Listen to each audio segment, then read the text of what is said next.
doing a thing every night that airs in the morning, too. Something else we're looking at. Yeah, it's just so much work. So much work. Gotta hire some people.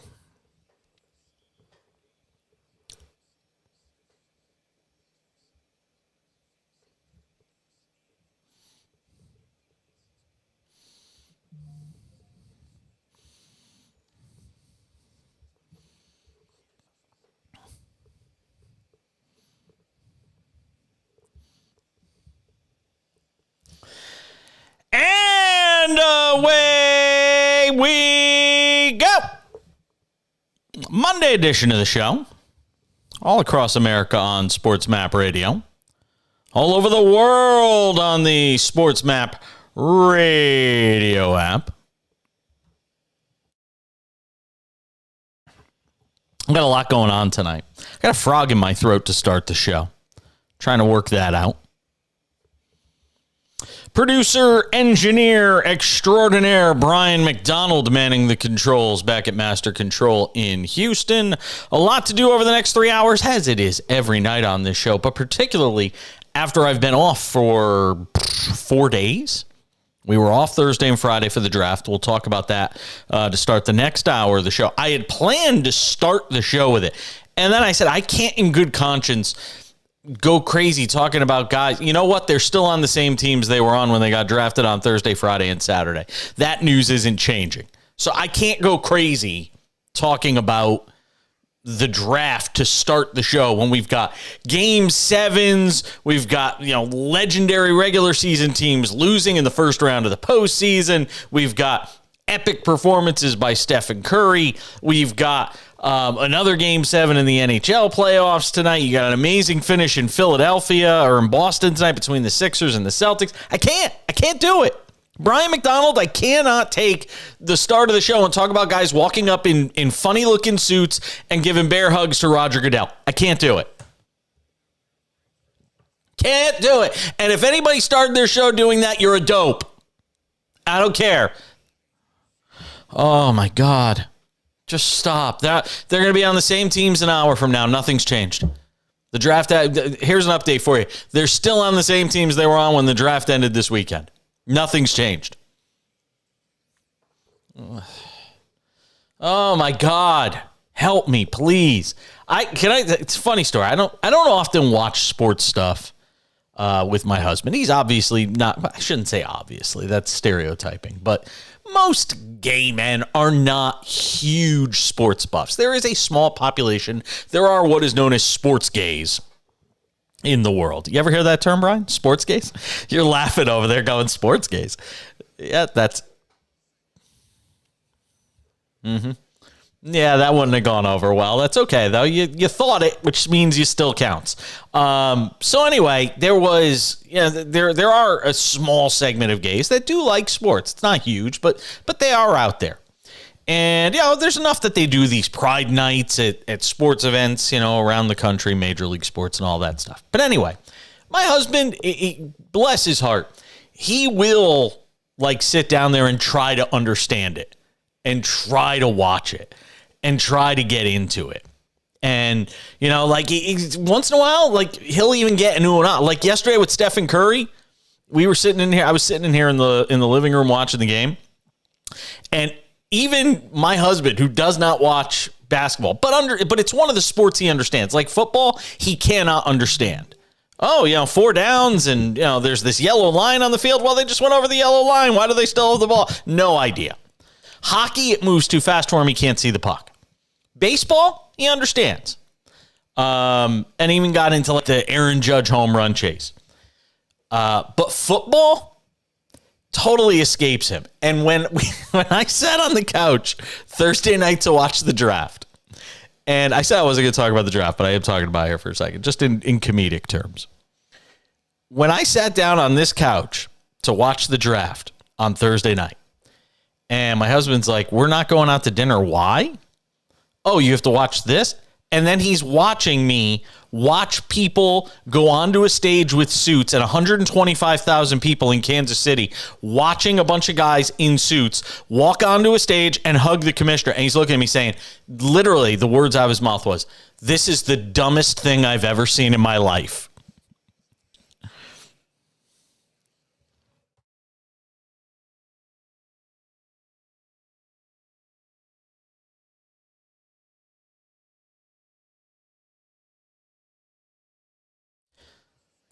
There's nothing to be enthralled by. Now look, if you're a draft geek and a nut, I get it, because there was all sorts of curveballs thrown at us, and we'll get into that in the next hour. But just the idea, again, it's almost like if you dropped an alien down from Earth, and that's what I will absolutely compare my husband, who's not in the condo right now, so he can't hear me say this, and I know he's not listening to the show because he never listens to me. He never listened to me in 100 years. But it's like dropping an alien. Think about this.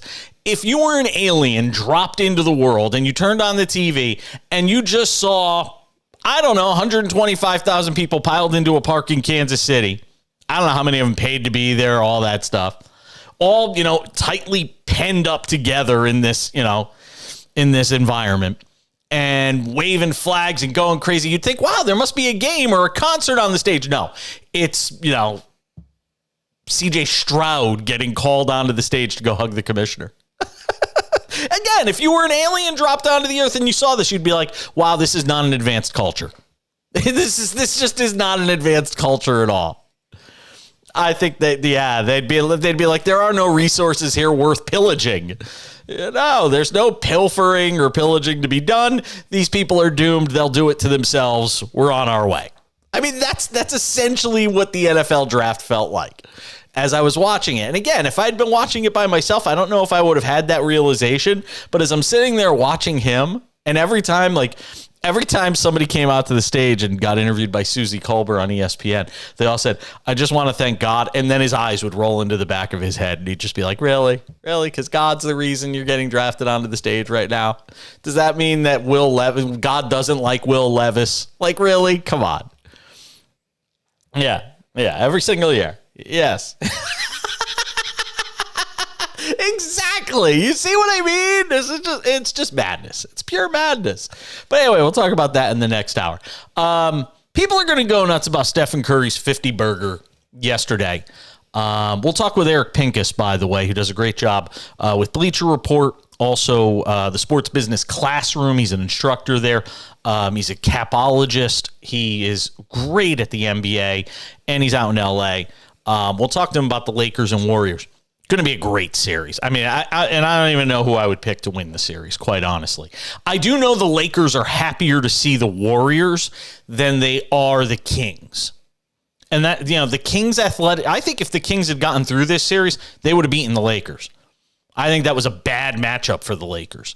I do think the Warriors pose challenges, obviously, and we'll talk about that with Eric, but I think that's a much more winnable series for the Lakers than it is the fact that they could have wound up playing the Kings. Put all that aside for a moment. What Curry did was amazing yesterday, the 50-point performance and all of that.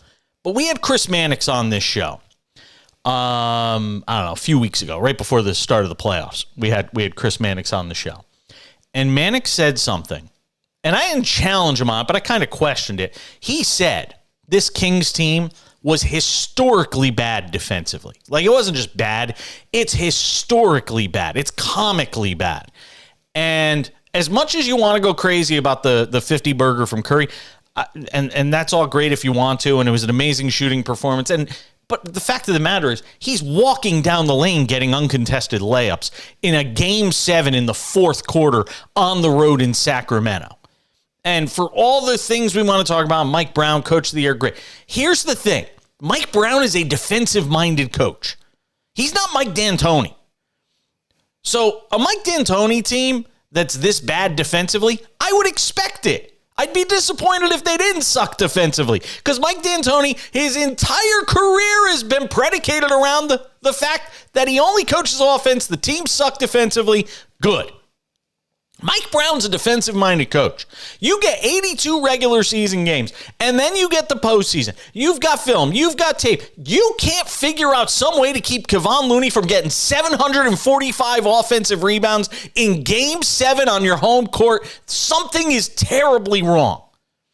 And I know players win, coaches lose, all of this stuff. But I'm sitting there watching the game yesterday trying to figure out, where's Alex Len? You got a 7-footer sitting on the bench. I'm watching Kevon Looney grab every single loose ball in this game, out-jump everybody, out-hustle everybody.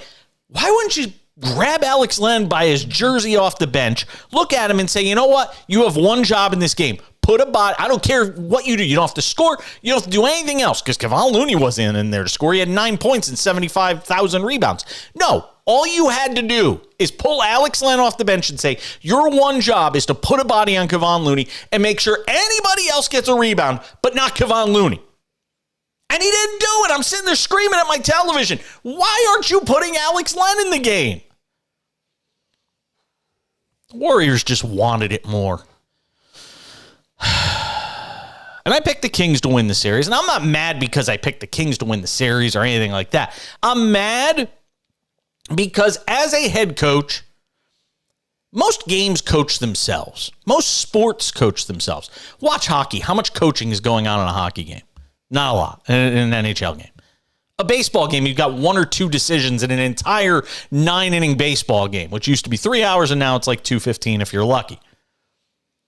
NFL game, you've got more decisions. You're calling plays, all of that stuff. But the other 3 major sports, there's no coaching going on. They're called head coaches by name, except for in baseball, obviously, where they're called managers. But I'm watching this game yesterday and saying, if you are Mike Brown, you're standing there like a helpless kitten on the sideline while your team's being run off the floor, all because you can't get an offensive rebound? And you're giving the Warriors 3 and 4 opportunities? Are you kidding me? Unreal. So Curry scores 50. He could have scored 70 against that team yesterday. I'm not done. We're coming back. The cash in.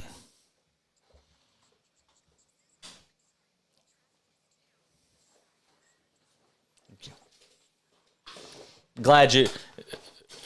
We'll talk about that at the end of the hour. Glad you weren't here for the first segment. Yes, I spent a lot of time talking about you. Your reaction to the NFL draft last Thursday. Jude is asking if we want to do an early dinner sometimes, because I know you're taking a few nights off in May, right? So what nights are open for you if you want to do dinner? I'm just taking Mondays, quite honestly. I'm just taking Mondays. But we could figure out a night. Because the problem on Mondays is I'm bowling for 2 weeks. But we'll figure it out.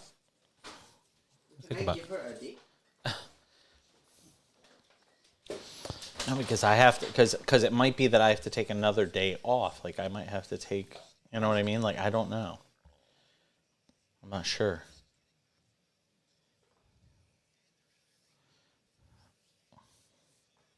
You like my shirt tonight, Brian? Oh, you haven't turned on the video feed, have you? You didn't even look.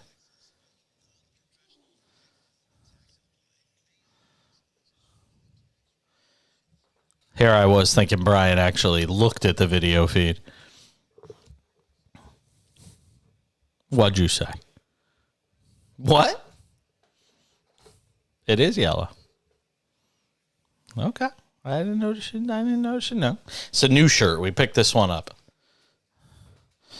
I'm schwitzing like crazy. Please turn on the air to 74. I'm sweating like a pig right now. Like a whore in church. Whew.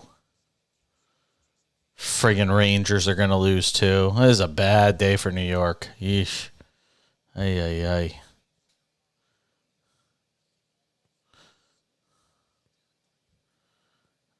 I mean, if I were to root for either, it would be the Rangers, but...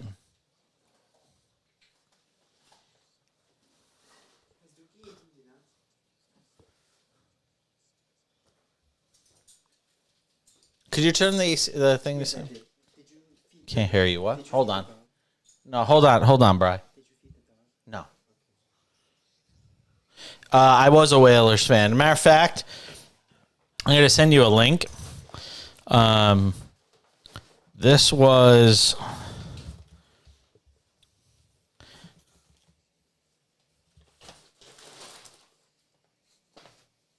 The hell sent that to me? I don't know. Derek?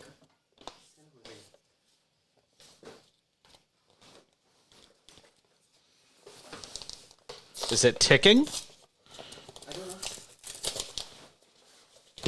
Oh, it's the book. Jason Cole. I'm literally opening mail while I'm on the air because I don't get many packages, and when I do, I'm suspicious that it's like ticking or something like that. This one was not ticking. Oh, this is cute. I didn't realize it was like a little cute book like this. Oh, that's adorable. If you look on the video on the screen, you'll see our friend Jason Cole, who comes on the program often, in fact, every week, has a new book out. It's called Shut Up, Your Kid Is Not That Great. And I've got it up on the screen for people to see. Yeah, it's I thought it was like, a 200. Yeah, no. Oh my God! I just randomly flipped to a page. I think we should do this every night on the show. We should just flip to a random page in this book and read the title because they are priceless. This is great. So I just randomly flipped to page 76 in this book, and it says, "Shut up and don't be LeVar Ball." So we're gonna do that. I think every night we're gonna do something fun with this because this is fantastic. We're gonna do this every night on the show until like we're out of pages in the book, and it's only 120 or 125 pages, something like that. The name of the book is Shut Up, Your Kid Is Not That Great. It's by Jason Cole with an introduction from Tom Brady Sr. And yeah. It's in your favorite bookseller or whatever, and I'm proud to. I'm proud to pimp it out for our friend Jason Cole because he comes on the show all the time and never asks for anything. Not that any of our guests ever demand anything, but I'll tell you a fun story. I was once working for an ESPN radio affiliate in Hartford, and we called. My producer calls up. I won't say the producer's name. But my producer there calls up Ken Rosenthal to get him on our show. And Ken picks up the phone, and I could hear it because it's on a speakerphone. And he goes, because I didn't want to, back then I was, I had a producer. His job was to call and get guests, things like that. And he calls up Ken Rosenthal and he says, "Hey, Ken, can we have you on today with Jason Page in Hartford on the ESPN radio affiliate here?" He goes, "You guys are with ESPN. Don't you have enough baseball people to talk to?" Click. True story. Yeah. No, there's a better word for it. There's a better word than that. We could say douchey. We could say douchey. Oh, okay. Yeah. No, I could say douchey. That's kind of the word I was thinking of. And to this day, I don't care if every baseball. You ever seen that movie? Oh God, it was on HBO, the TV show where The Leftovers, where everybody half the population disappears from the earth. Yeah. I'll tell you what. If every single baseball writer tomorrow was obliterated off the earth and the only one left was Ken Rosenthal, wouldn't have him on the show. I just wouldn't. I would just talk about a different sport. I'd talk about cricket or something. But I would never, ever in 100 years ever have that human being on the show again. Ever. If Fox Sports called me tomorrow and said, "We're going to give you your own show on Fox Sports. The only prerequisite is you have to have Ken Rosenthal on the show once a week," I'd be like, "I'll pass. Peace out." That's why I own my own company now, and nobody will hire me. No, because of just the fact that I take principled stands on things, and sometimes people are like, "That's where you're going to put your flag in the ground, really? That's your line in the sand? That's the hill you want to die on?" Absolutely. Yep, absolutely. So, anywho, now Curry scores 50 last night. We're going to talk with Eric Pincus from Bleacher Report, and he's an instructor with the Sports Business Classroom. He's an NBA capologist. He's just great to talk NBA with. And we'll get his thoughts on the Lakers and Warriors. He'll join us coming up in 11 minutes. Boy, oh boy, can it get any louder in this studio right now tonight? Can it get any louder? Seriously. You're killing me right now. Trying to do a talk show, and it cannot get louder in here than it is right now. We have commercial breaks. They're 4 minutes. You can do stuff during that. You have to do it now? Oh, my God. I'm going to lose my mind in a minute. I've had a day today. Let me tell you something. I have had a day. So Eric Pincus is going to come on and talk. It's one thing if Curry scored 50 and, there was a hand. He had so many open looks in this basketball game. I mean, the Kings defense was embarrassingly bad. But here's the one thing now that we can definitively say about the Warriors. They half-assed it the entire season. This isn't Andrew Wiggins coming back and saving the day. He has barely been a factor in this postseason so far. This is the Warriors were able to do something that very few teams in the history of sports can do. And you know what that is? Flip the switch. Oh, the postseason's here.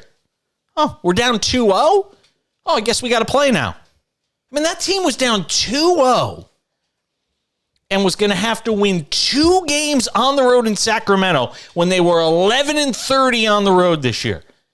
And the one thing I watched in that series, the one thing I noticed in that Kings-Warriors series, and it was something that you could physically see. It was an intangible, but it was an intangible that you could actually look at and witness. And you know what it was? The experience. You never, ever, ever saw the Warriors panic in this series. You never saw a look of, oh boy, shoulders slumped, we can't win. You never saw any of that from the Warriors in this series. People will try to tell you, oh, I saw this. You never saw them on the court. Minute 1 through 48 in these games, you never saw a moment where the Warriors looked like a team that was panicked, that was, concerned it wasn't capable of beating this Kings team. And meanwhile, the entire series, even when they were up 2-0, you watched the Kings in this series, and it looked like they were waiting for the anvil to fall on them. The entire series, you saw a Kings team that looked like it was ready for the roof to collapse at any moment. And eventually it did in Game 7. Third quarter Warriors showed up. And even as bad as the Kings played in that third quarter, because the Warriors couldn't make a free throw to save their lives, which was crazy to watch. Even in that third quarter, they had that game down to 6 with under 30 seconds to play before Klay Thompson gets the 3-and-1 for the 4-point play that ups the lead to 10 to start the fourth. And then the Warriors just run away and hide. And the Kings couldn't buy a bucket. Live by the 3, die by the 3. They couldn't find anything. I don't know how much the De'Aaron Fox hand injury had to do with it all. Domantas Sabonis was non-existent in the second half of this game. But let me finish with this. And I have said this before, and I will say it again. Isaiah's Pistons had to learn to beat the Celtics. Jordan's Bulls had to figure out how to beat the Pistons. We have seen this throughout the history of basketball with great teams. Some can get over the hump. Some learn from this. Some don't. This Kings team has to be able to take this experience and grow and get better from it. And just simply watch the tape and watch the way the Warriors handled each and every possession of this game, whether they won the game or lost the game. And I don't know if you can teach it. I think it's something that's ingrained in you after years of winning. And it's great that the Kings are relevant again, and basketball in Sacramento is live and well, and light the beam and blah, blah, blah, blah, blah, blah, blah. All that stuff's great. But can the Kings learn from this experience of losing to the Warriors? I don't know. I'm not sure. Is Mike Brown the guy to get them over that hump? Great story, coach of the year, yay. It's all great. What was it, De'Aaron Fox, clutch player of the year, new award being given out. Great, yay. I don't know. And now you get a conference semifinal that's worthy of a conference final just in terms of the star power and what you're going to get for 7 games, if it goes that long, or 6 games or 5 games, whatever the hell it does, between the Warriors and the Lakers.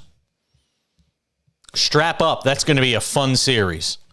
And if you're just automatically thinking the Warriors, well, because they got through the Kings, think again. This is not the same Laker team that we've seen in years past. We're coming back. Eric Pincus on the other side talks some NBA with us. It's the Cash In on SportsMap Radio.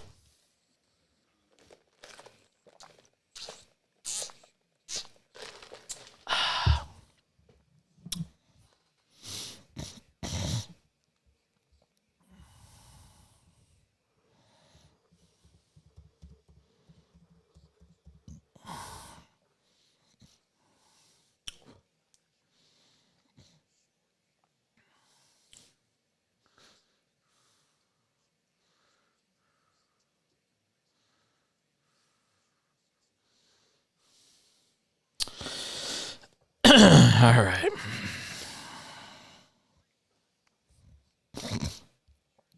Oh, boy.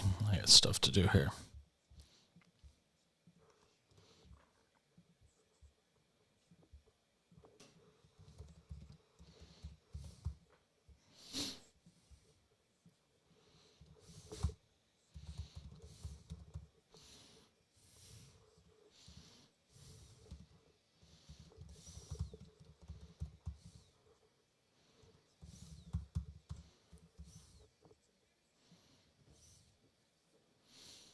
Bom, bom, bom.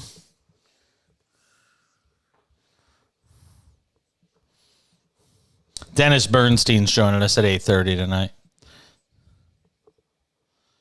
I said Dennis Bernstein of SiriusXM and Bleacher Report.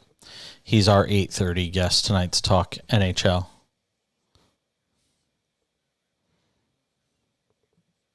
Yes. You're on top of it.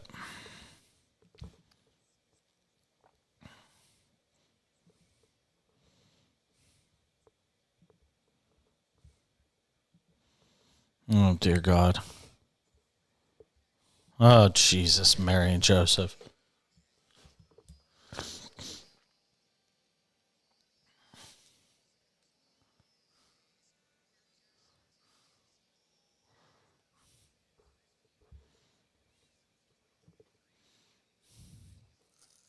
All right, Pincus. Let's get him on.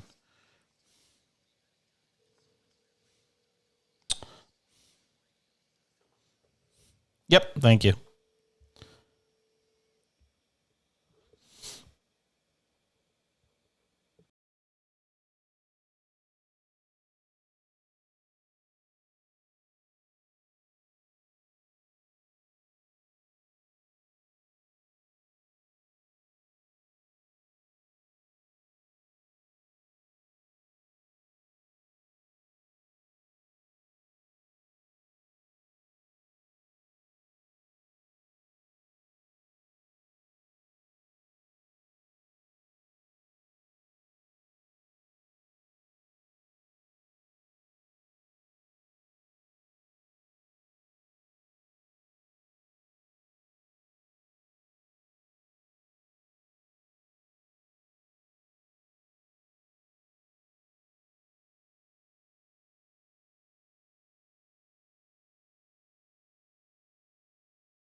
mean, like a Mike Brown team, you generally think are going to be good teams defensively, but you got to coach what you have.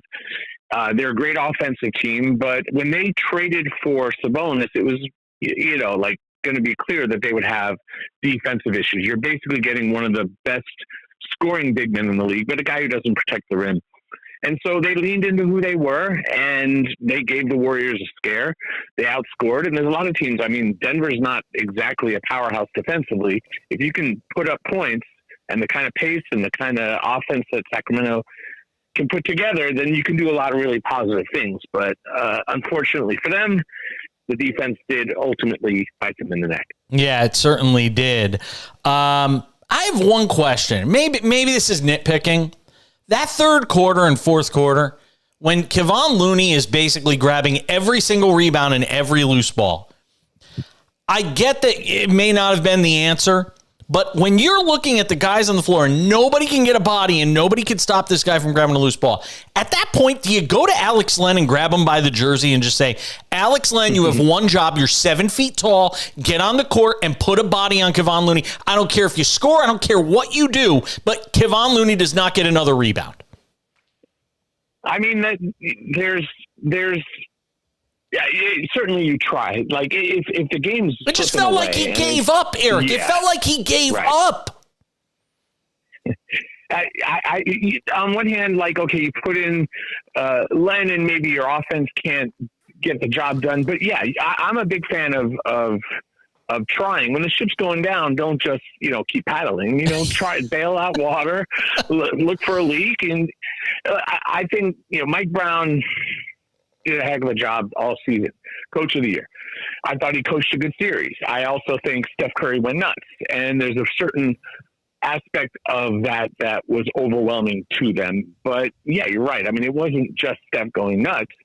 Looney went nuts in his own way, and it's easy to just sort of write him off as a non-factor because he doesn't score much. But if you do, you're missing out on the whole game. There's only a few guys who can score like Steph and I guess in the series Fox or whatever. But there are guys who make series happen, and a guy like Looney is so valuable, even if he doesn't ever get his name on the marquee. Looney, I mean, they turned Looney into Dennis Rodman. I mean, Looney was Dennis Rodman. He was literally getting every loose ball. From a historic perspective, what you saw from Curry in that game, and again, understanding that there wasn't a hand in his face, I think, for half of the shots he made. But even that being said, just another notch in the belt of the legend that is Stephen Curry. I mean, he and LeBron are the best players of his generation. We get another variation on that, and we'll get to see the two go head to head again. But yeah, like for the last, however many years, that's been mostly what we've seen at the end of the season. We haven't had much lately because Lakers have struggled, and I guess the Warriors were hurt the year that the Lakers were able to win in the bubble. So, but Steph is I think safe to say the best shooter of all time, and we could debate where he fits on the all-time great player list. We can debate it. I think some might have LeBron slightly ahead. I know there's a whole bunch of Northern California people who would consider that blasphemy. But man, Steph is just ridiculous. He's fun to watch. He's just so magnificent. I mean, he's just so skilled, and it looks so effortless the way he can just pop and hit a three, or you're playing him for the three, and then he's got such a nice crafty move. He just glides to the rim and gets just a simple layup, and it looks like it should be stoppable, but it's just he's so talented, and his career. If he didn't even play this year, his career is already going down as one of the best of all time. So he's doing fantastic stuff. Eric Pincus, Bleacher Report Sports Business Classroom. He's an instructor there, an NBA capologist, joining us here on the Cash In Tonight SportsMap Radio and the SportsMap Radio app.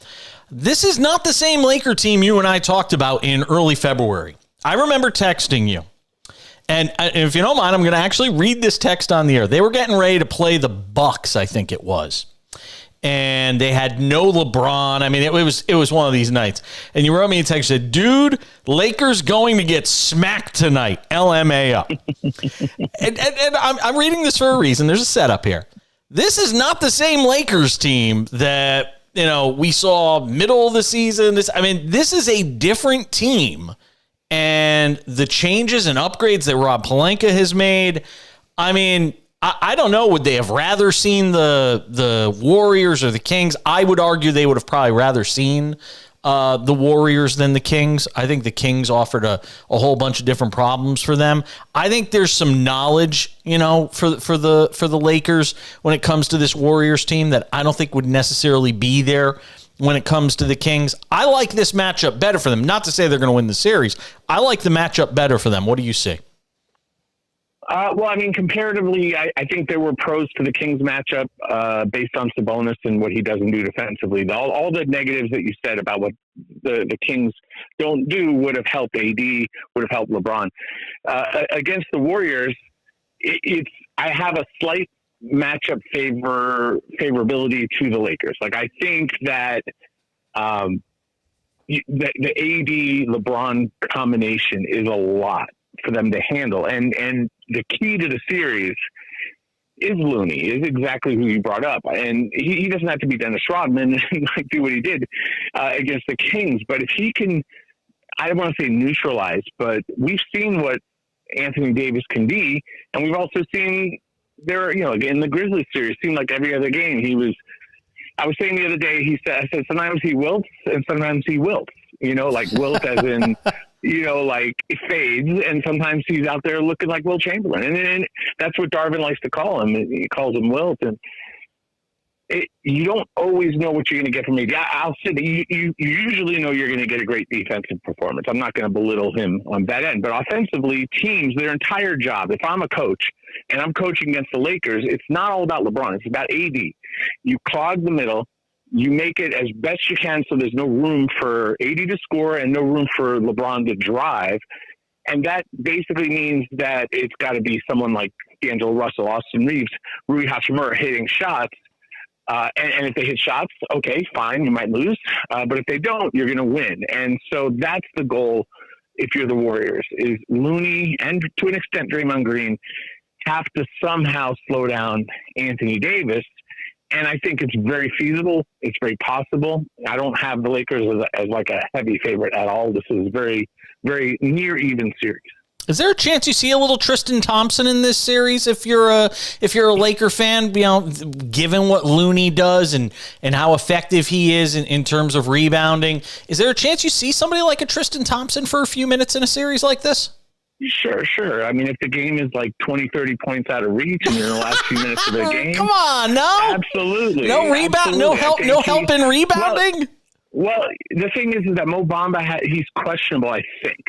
So the answer would be no. If Mo Bamba's there, he's going to get those last few minutes. But if Mo Bamba's out of the game, then you might get Tristan in those garbage minutes. And I think the Lakers brought in Tristan specifically for who he is as far as knowledge, experience, relationships. He's part of the Clutch Sports family with LeBron and AD, and that matters. It matters. Relationships matter. Having someone in AD's ear, it matters, and someone that he can talk to. AD's had a tough year, and I think he struggled around the time that LeBron scored, reached the all-time record. I think AD was going through some personal stuff. I don't know the details of it, but I think it was off the court, whatever it was.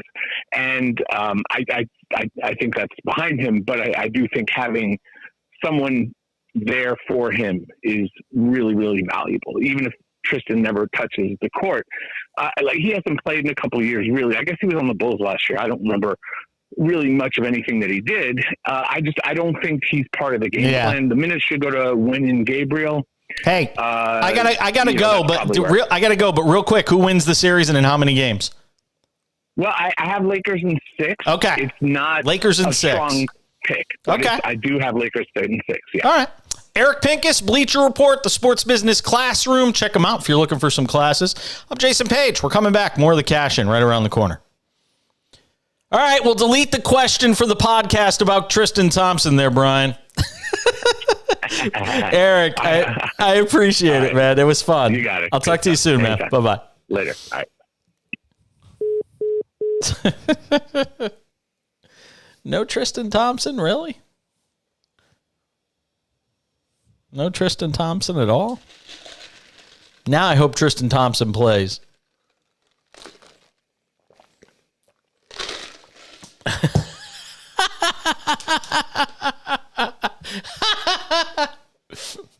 gotta talk about that on the other side. Can we rewind? Is there a way to rewind to get? Can you grab that? I got all cute. I'm like, oh, watch this. I'm gonna drop this little nugget in. Tristan Thompson to grab some rebounds. Oh, God help me.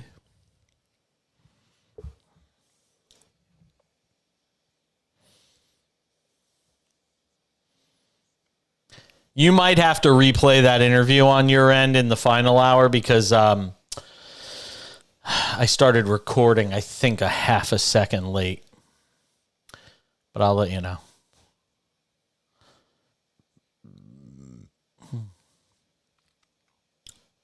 Friggin' Rangers.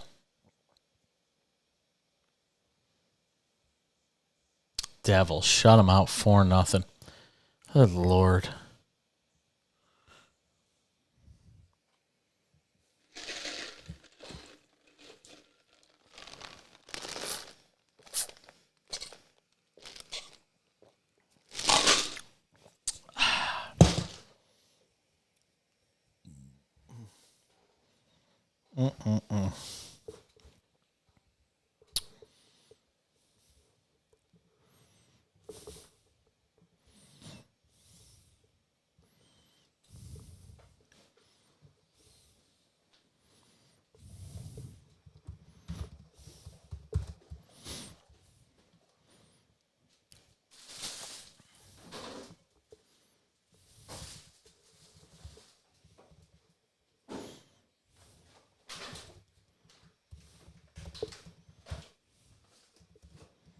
Mm-hmm.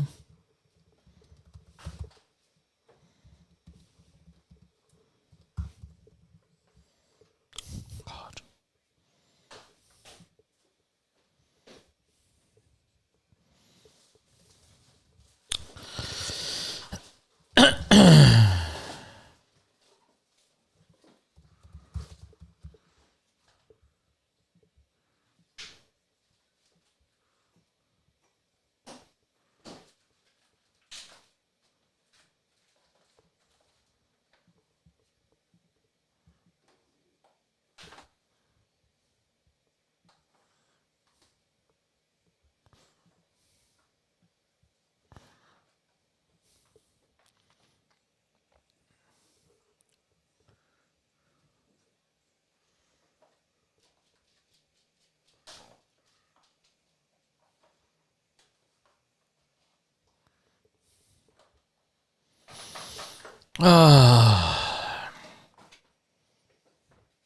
Cool. Thank you.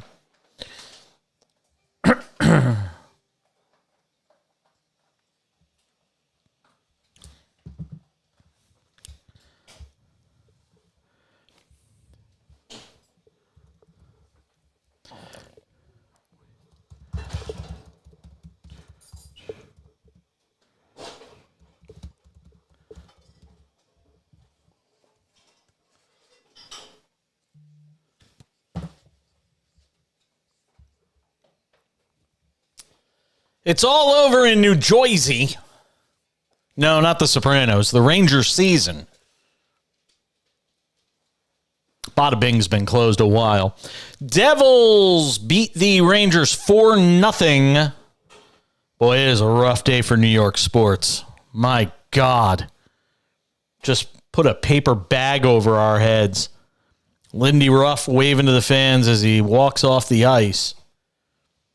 Devils beat the Rangers 4-0. Shorthanded goal got it started in the second period, and the Devils never looked back.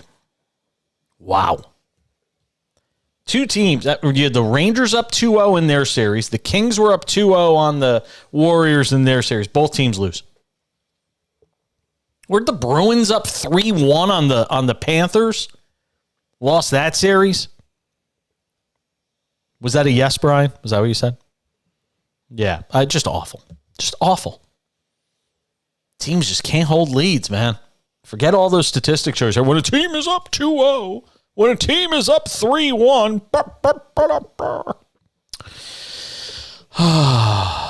Boy, Then the Yankees, I can't even talk. I am like positively apoplectic tonight. I really am. It's just been an awful, awful, awful day.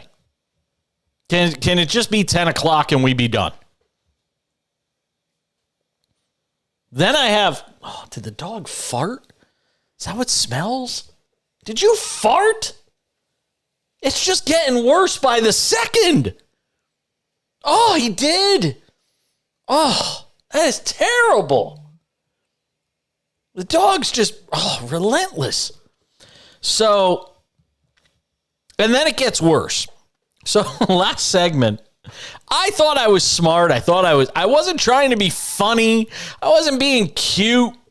Thought I knew what I was talking about, that I had it all under control. We had Eric Pincus on talking about see how bad that smells? We had Eric Pincus on the show from Bleacher Report talking NBA. And we're talking about Kevon Looney and all this rebounding he's doing. I said, might not be a bad spot for Tristan Thompson. Get him some minutes. Just put a body on him and try to keep Looney off the boards a little bit, that muscle. Well, Eric Pincus put me in my place.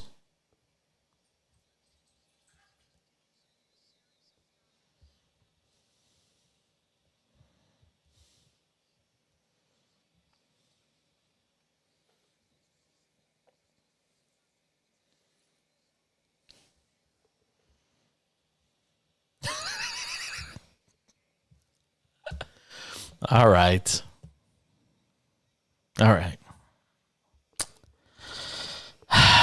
Yeah, it didn't go very well.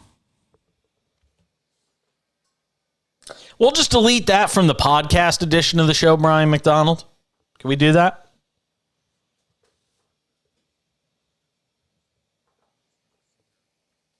Yeah. It was not my greatest moment in interviewing history, as Brian actually termed that best. Brian, how did you describe that again? Yes. Yep. Yeah.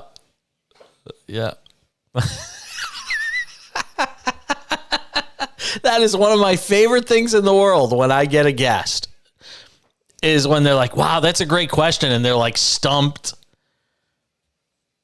Yeah. When I get that, I'm always, no, that was the absolute antithesis of that is a great question. That was, oh my God, why am I on this show? This idiot just asked me this question. And I've known Eric a long time, and if he thinks that, I would not blame him.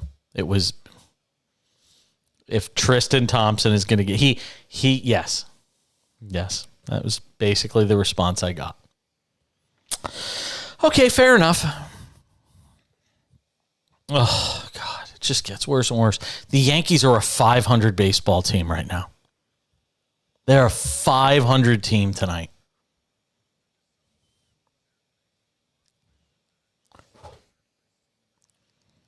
I'll still mock it. It's way too early in the season. The Yankees are 15-15. It's early in the year. But I think you have to be. Because, again, look, this happened with the Mariners last year, and I don't know if we've talked about it on this show or not. I know I've texted our buddy Jen Mueller about it. About all the one run. The Yankees had a ton of walk-off wins last year. They had like 20 walk-off wins. And the law of averages starts to catch up. You can't constantly play those kind of games and come out on the right end, and eventually things are going to average out.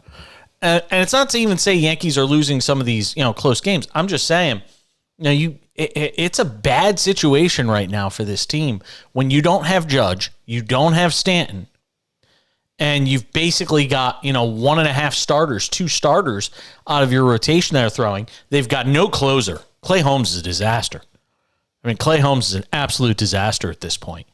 And you've got a manager that, is too busy worried about, you got a manager that's too busy getting into, the the fine details of, well, this guy's average against this, and well, Domingo Germán is at 85 pitches and throwing a 2-hitter in the 9th inning, and he hasn't given up a single run, but he does have a tendency to give up home runs. Mind you, the guy's throwing a 2-hitter with 85 pitches in the 9th inning against an Indians team that can't hit. Sorry, Guardians against a Guardians team that can't hit.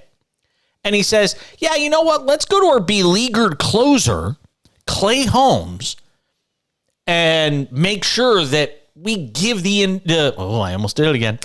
Give the Guardians a chance against a different pitcher. He gave up one seeing eye base hit early in the game, and then he gives up a 1-out single in the 9th. They pull Germán, the Yankee bullpen implodes, and the Guardians beat the Yankees 3-2 in the Bronx. Worst loss of the year for the Yankees. I was all looking forward to playing New York, New York tonight on the show. Oh, I play it all the time. I play it on my end. Kidding? Yeah, I guess you could, but yeah. I think we're gonna start doing what the Yankees in like the early 2000s did. We're gonna start playing the Liza Minnelli New York, New York when the Yankees lose, and we'll play the Frank version when they win. Because if you play the Liza version, it's just, oh my God, the Liza version of New York, New York. When the Yankees would lose in the like early 2000s for a couple of years, they would play the Liza Minnelli version of New York, New York. And when they won, they'd play the Frank version. I don't know why they did it. I don't know whose bright idea it was. Maybe George was still around, or maybe he was feeling melancholy one day and he just needed a little Liza. But it was bad. It's Liza with an L. Oh, and they must have heard me. Hold on. Oh my God, that's terrible. Why was that? That wasn't Liza. It was something else. Something terrible. We get Liza? Here we go. Listen to how sad this is.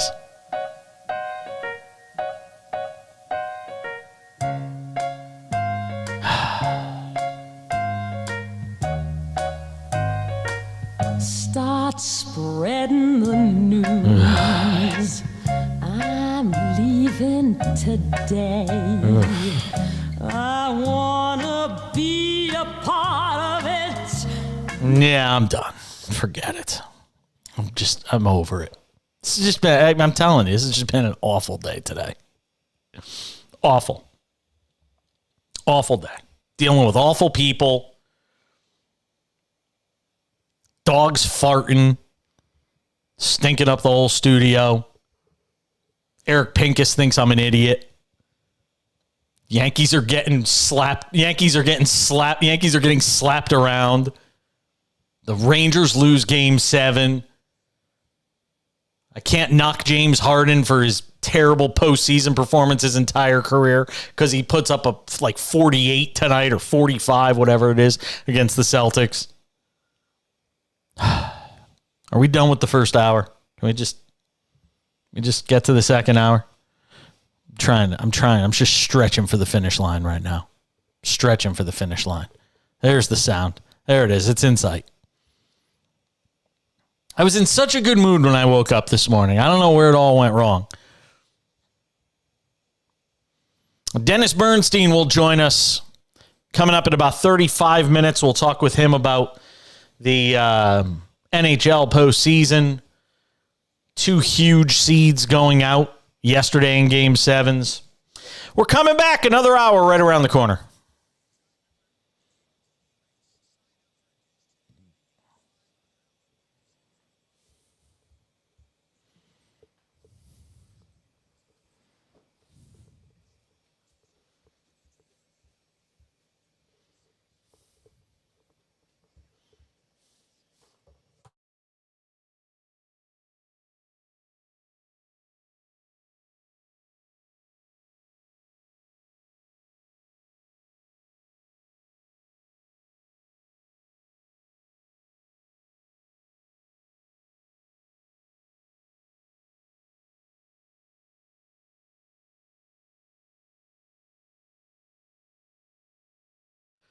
Boy.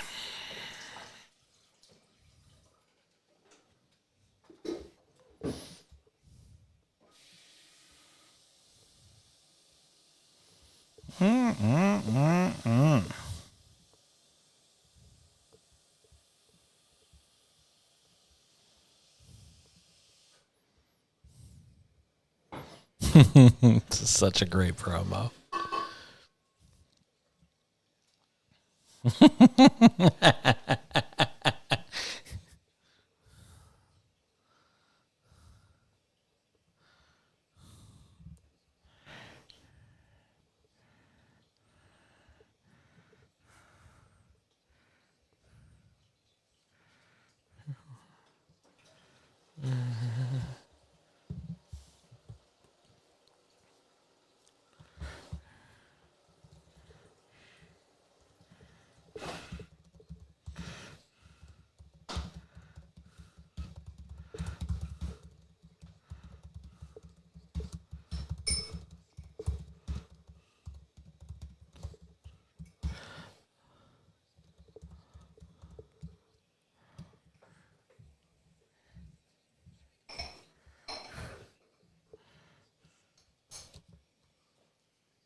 Are the Yankees officially in last? Oh, they are officially in last.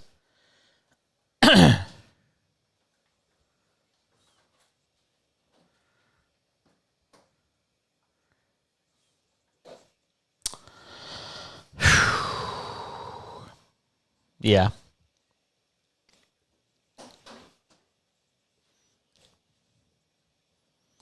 They're 8.5 games out of first on the first day of May. Jesus.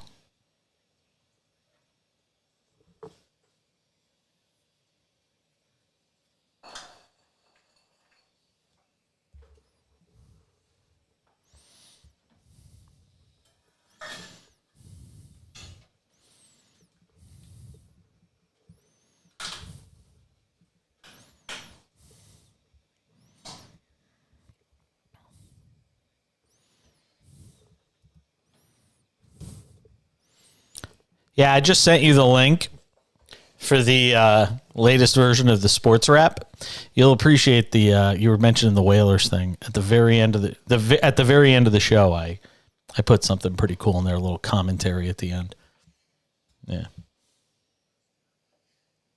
Yeah.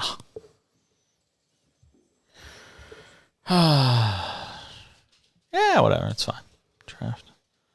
There's no interview now. The interview's at 30. Oh, during the interview. Gotcha. Another hour starts right now on SportsMap Radio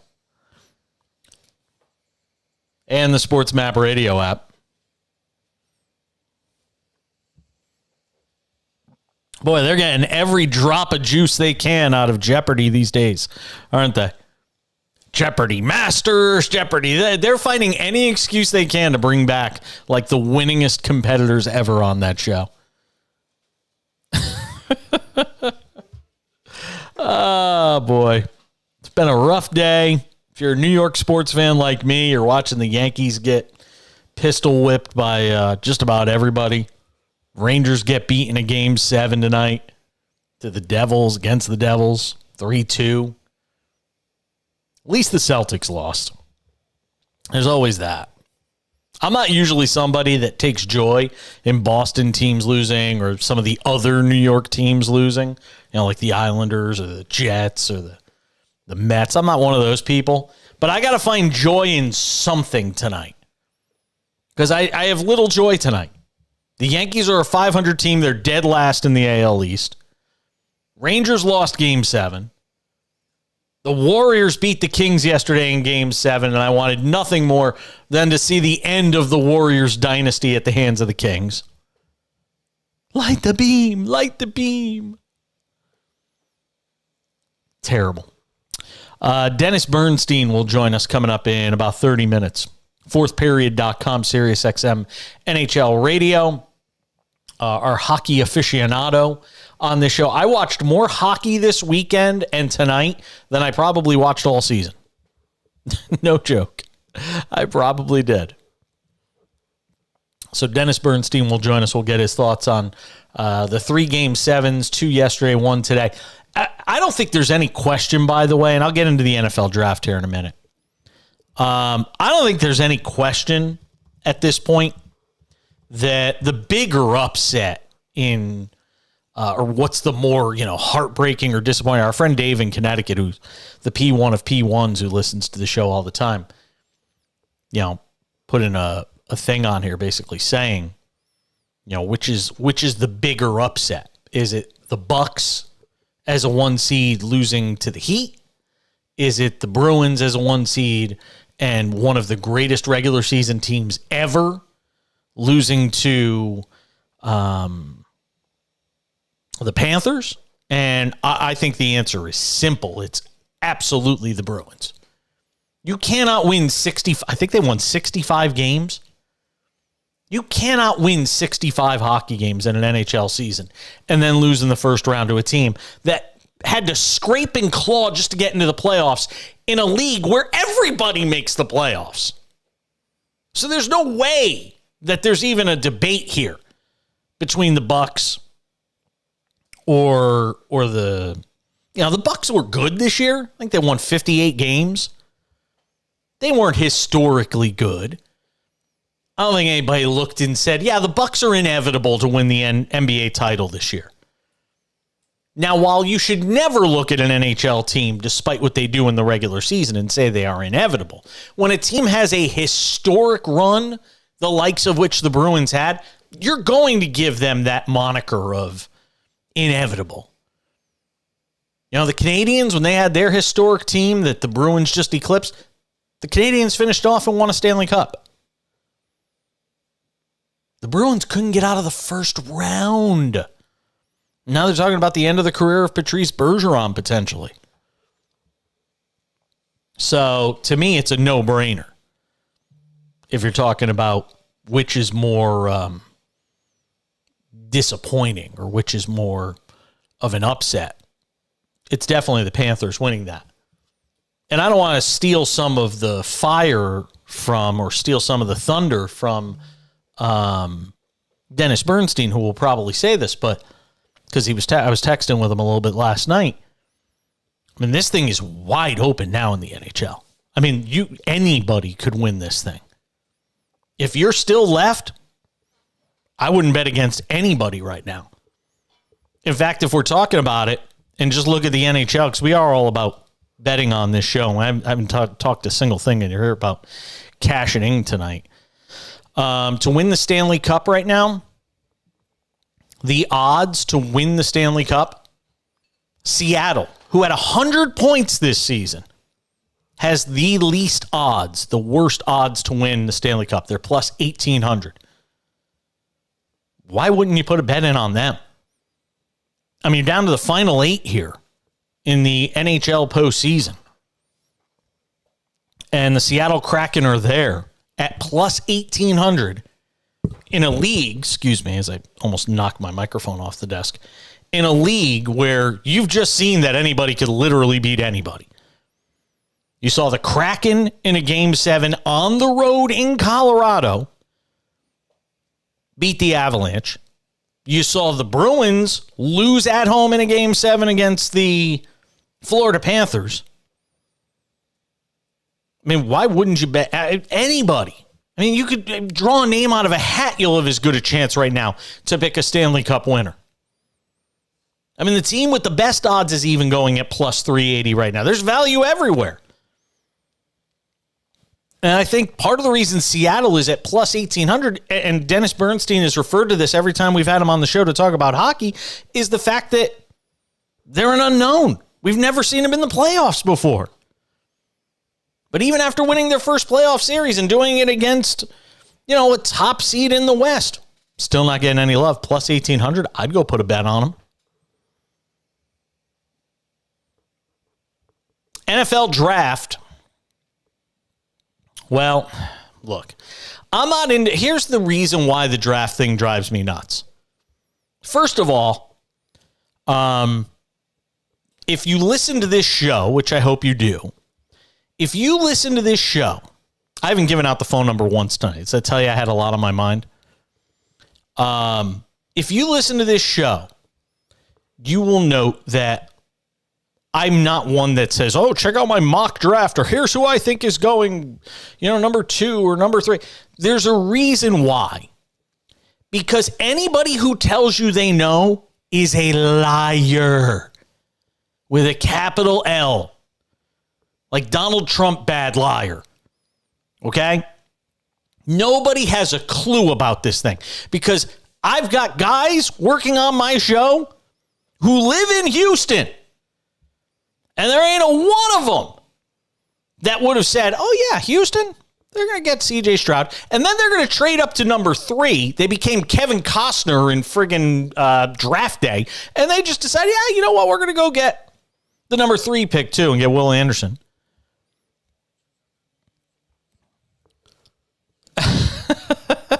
No, but really, nobody saw this coming.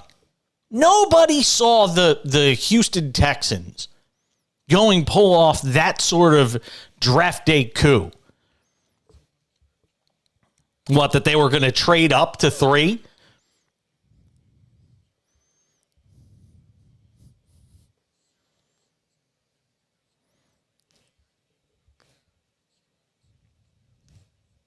Okay, so one guy out of a million had enough knowledge, or had enough drinks in him to get that creative, because you couldn't script that crap. And there isn't anybody that had Will Levis not going anywhere in the first. Did Jeremiah have a bullfrog? No. Did Jeremiah? Thank you. Did Jeremiah have Will Levis going? Oh, okay. So he didn't know that. So fine, we'll hammer him for that then. There you go. Nobody had Will Levis basically becoming. Did I call him Will Levis? Thank you. Did nobody had Levis slipping basically to day 2 and having to basically leave because they were like, Will, the green room is closed after day 1. You got to go. You don't got to go home, but you can't stay here. He should have just gone and hung out in the crowd and waited until day 2. Get a cot. Sleep on the grounds of the draft in KFC. In KC. KFC. I got KFC on the brain, see? It's a mess. I am actually. Yeah. So, Levis goes day 2, which, by the way, if you're the team that gets him in day 2, that's the greatest thing ever for you. Because you've got the most motivated guy in the draft. I love, if I'm the team that gets him on day 2, I love being that team. Because you've got the most motivated guy out there. He's hungry. He wants to win. He wants to prove everybody wrong. And we've seen it. Geno Smith, Aaron Rodgers, all these guys that slip. And I'm sure it's not just quarterbacks. There's other players too. But they want to... That was my dog. There's, all these guys out there that are, just dying to be able to... even Hendon Hooker, who, granted, he slipped because of injury and stuff like that. But Hooker slipped to the second round in Detroit, was able to scoop him up as a potential heir apparent to Jared Goff. I mean, there's a lot of those guys that happens to. But man, I felt for Levis, watching him just slip down the draft board and get to day 2. I think they said there was a 0.1% chance of him being on the board in day 2. And it happened. I say kudos to the Texans, though, man. And Baltimore. I love the Zay Flowers pick for Baltimore. That receiving core looks a lot different when they get to training camp this year than it did at the end of last year when we all thought Lamar Jackson was going to be gone. Oh, about that. We'll get to it next.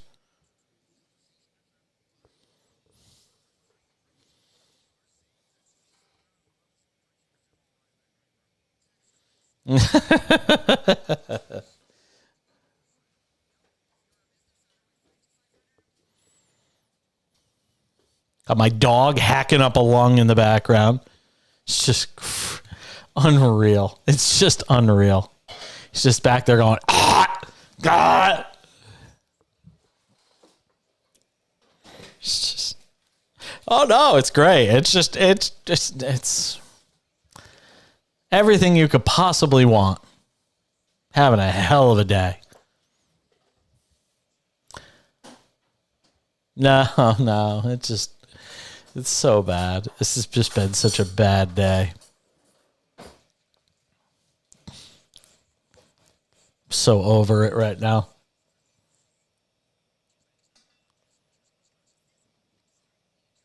Oh my God, he threw it into the second row. Whoops. Kiki Hernandez, 8 errors this season. Most among MLB shortstops. Verdugo! Oh, walk us off! Let's go home! We going Sizzler!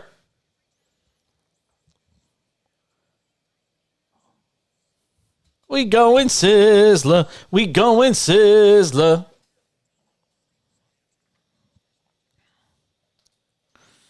We going Sizzler! We going Sizzler! Where's the Verdugo walk-off? Let me see if I can find it here. There it is.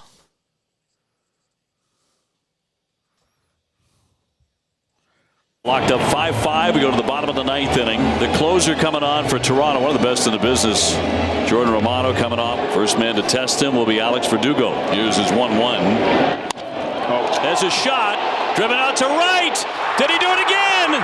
Yes, he did! Yes, he did! Mr. Walkoff strikes again. Alex Verdugo touching the ball, and the Red Sox beat Toronto 6-5. He has had a...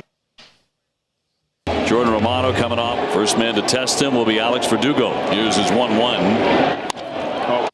Jordan Romano coming off. First man to test him will be Alex Verdugo. Here's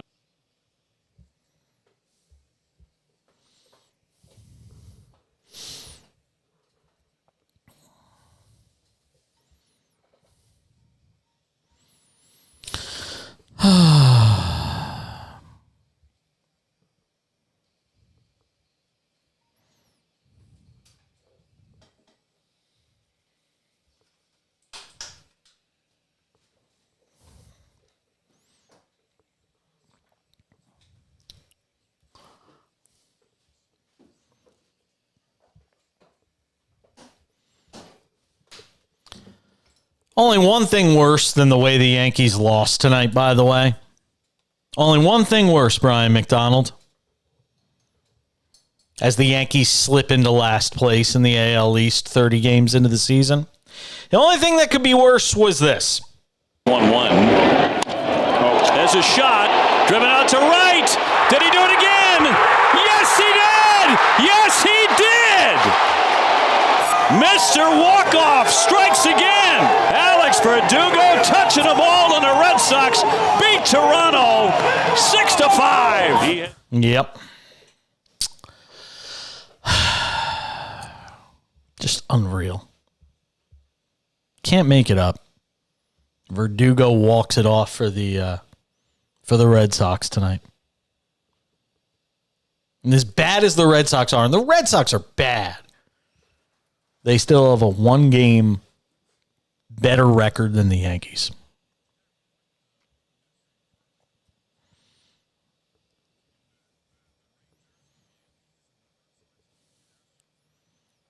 It's a bad day, I'm telling you, man. This has been a rough, I told you, this has been a rough day. The Knicks, ending that Knicks game yesterday against the Heat.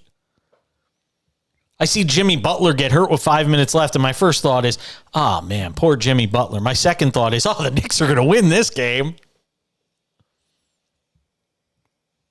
They can't find a way to beat Jimmy Butler on one leg and the rest of the Heat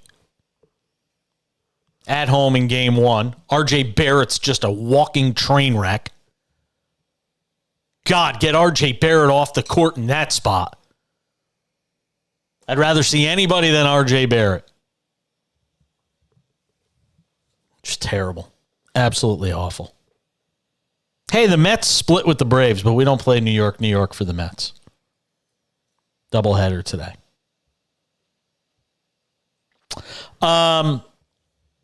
Lamar Jackson, and so much happened while we were gone. Lamar Jackson signed with the Ravens 5-year deal. Hey, it's funny. He didn't get fully guaranteed deal, but everybody's telling me that's what you should get. Fully guaranteed. Because Deshaun Watson got still got a great deal. And honestly, I'm going to tell you right now, he got way more than he should. I will guarantee, to quote Vince McMahon, Lamar Jackson, the Ravens, they never win a Super Bowl with him. Ever. Matter of fact, I'll do you one better. I don't even think they'll make. How about this one, Brian McDonald? Note the time in the captain's log. It's a Star Trek reference. I'll take it. I'll take it. They won't even reach a Super Bowl with Lamar Jackson. They won't even get there. I'm sorry. Nice regular season quarterback. You're not winning a Super Bowl with him. Not unless something drastically changes in his game over the next 5 years, and it's not going to happen. This is who he is. A great regular season quarterback, I'll even say. Great regular season quarterback. And hey, if the goal is to win games and your team to be competitive and have a shot every year, or at least make your fans think they have a shot every year, sell tickets, sell concessions, sell jerseys, great. The Ravens have succeeded, and they will continue to succeed in that regard. No reason they can't still be the second best team in their division for the next 5 years. Not knowing as of yet what the Steelers have in terms of, Kenny Pickett and his future. And, well, the Browns are always going to be the Browns and suck. Oh, it's true.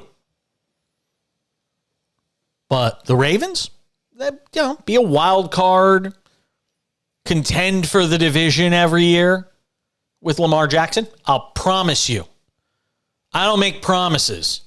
That team will not win a Super Bowl. And like I said, yeah. That's right. It is a spoiler. Good job. They will not win a Super Bowl. They won't even sniff it.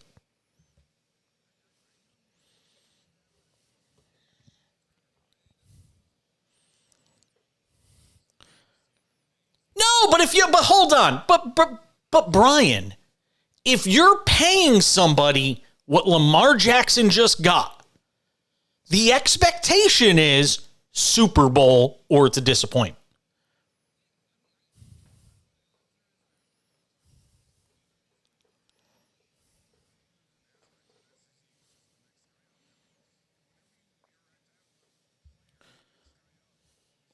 That is bad business. Yes, it's just bad business.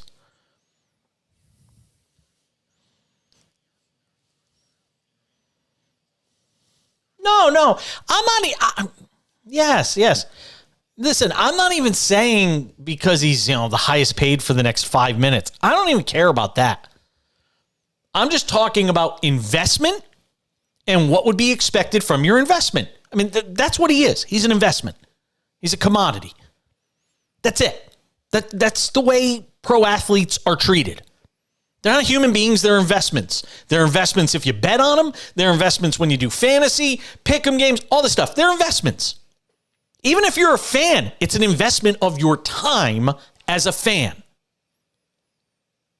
And I can promise you, the investment of Lamar Jackson will not pay off. I'll be Jim Cramer. Sell, sell, sell. It won't pay off.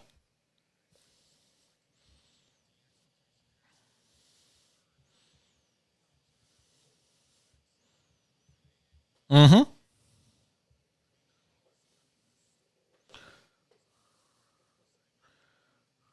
Yep. Well, no. Only one can win it. Only one can win a Super Bowl in a year. Only one can win a Super Bowl in a year. But I'm saying, I don't even care about being top paid. They're all making stupid money.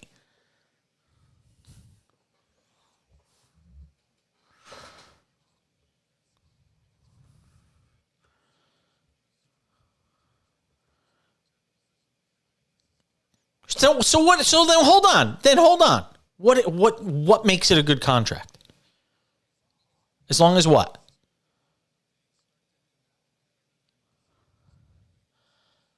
Oh, hell no. You are not giving him that money going through all the acrimony, all this crap that these two sides went to. There is no way that you could, to me, there is no way you could say that, well, as long as we make the playoffs, it's good. I guarantee you the fan base ain't looking at it that way.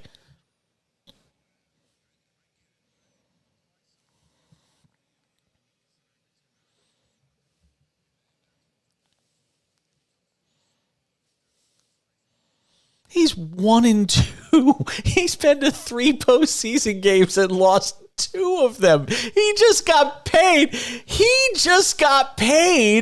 Like he was Jalen Hurts. He got paid better. It's crazy. Well, the Deshaun Watson thing is that's an outlier.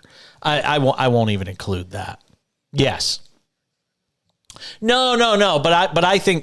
But Deshaun Watson is an outlier in that he's never won anything. And yes, he does. But he doesn't have, MVP and things like that. I mean, Daniel Jones has 1 playoff win. One playoff win is what it is. Look, I don't begrudge anybody getting their bag. This isn't me, Jason's jealous because Lamar Jackson got it. I could care less. If you're in the top, think about the number of people on the planet and the number of people that are NFL starting quarterbacks. If you're in the top, tiniest percentages that can do something and do it really well, you should get paid. I don't have an issue with that. But if the idea is paying guys based on what they've done and what you think they're going to do, this contract will not live up to it. Joe Burrow? That dude's already been to a Super Bowl and been to a conference championship game, and he ain't got his bag yet. I can't take it. Oh, yeah. He should. Well, frankly, Mahomes should. If I were Patrick, I'd be in the... Yeah, he does. Yeah. Well, he's smart, too, and they've done everything they can to make sure that they can put players around him and still succeed. All right, I got that off my chest. Switch gears and talk some hockey. That'll cool me down. Get it? Cool me down? Hockey? Ice? Yeah? You like that? Dennis Bernstein is next. 4th period in Sirius XM NHL Radio. Yeah.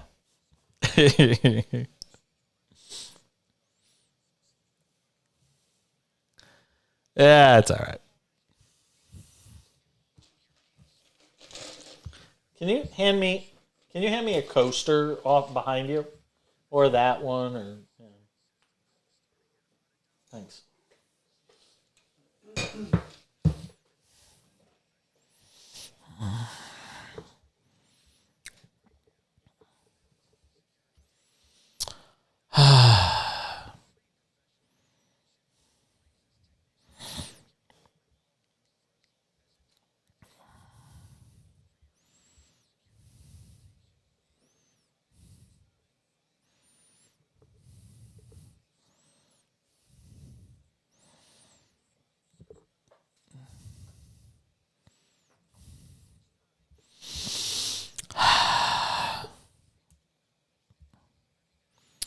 Oh, this is kind of interesting.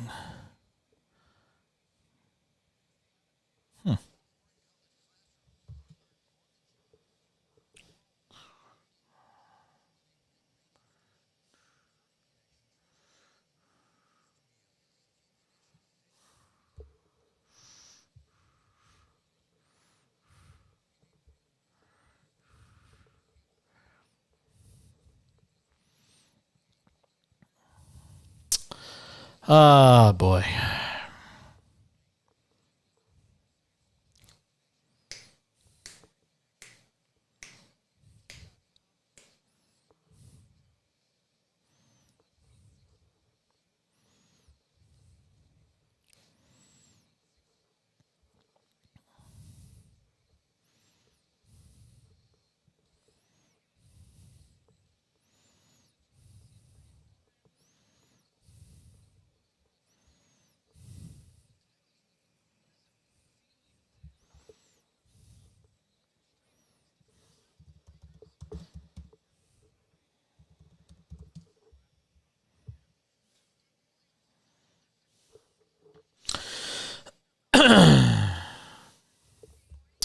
I need Dennis's number.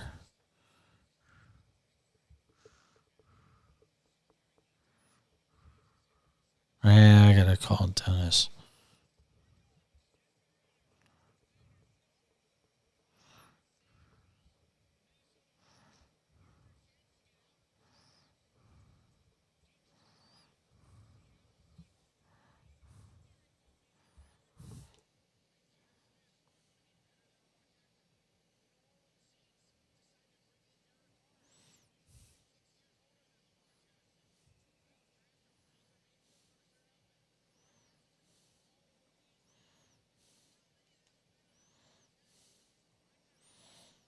The hell is Dennis's number?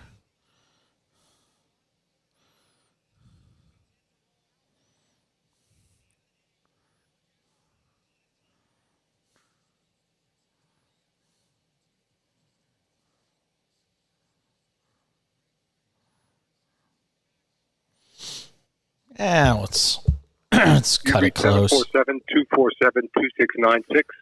No one's available to take your call. Oh, great. Nobody's there. It's par for the course.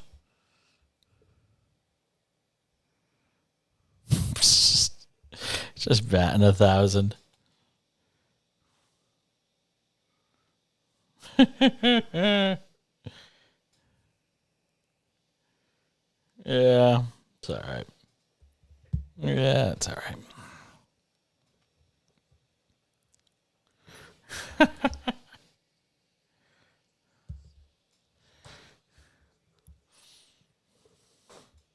Thanks.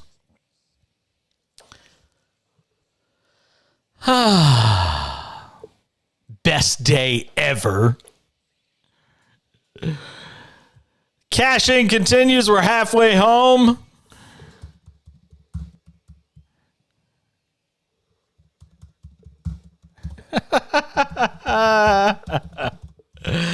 Oh, boy. Scheduled to have Dennis Bernstein on here. Call went to voicemail. Can't make it up. Can't make it up today. Oy vey.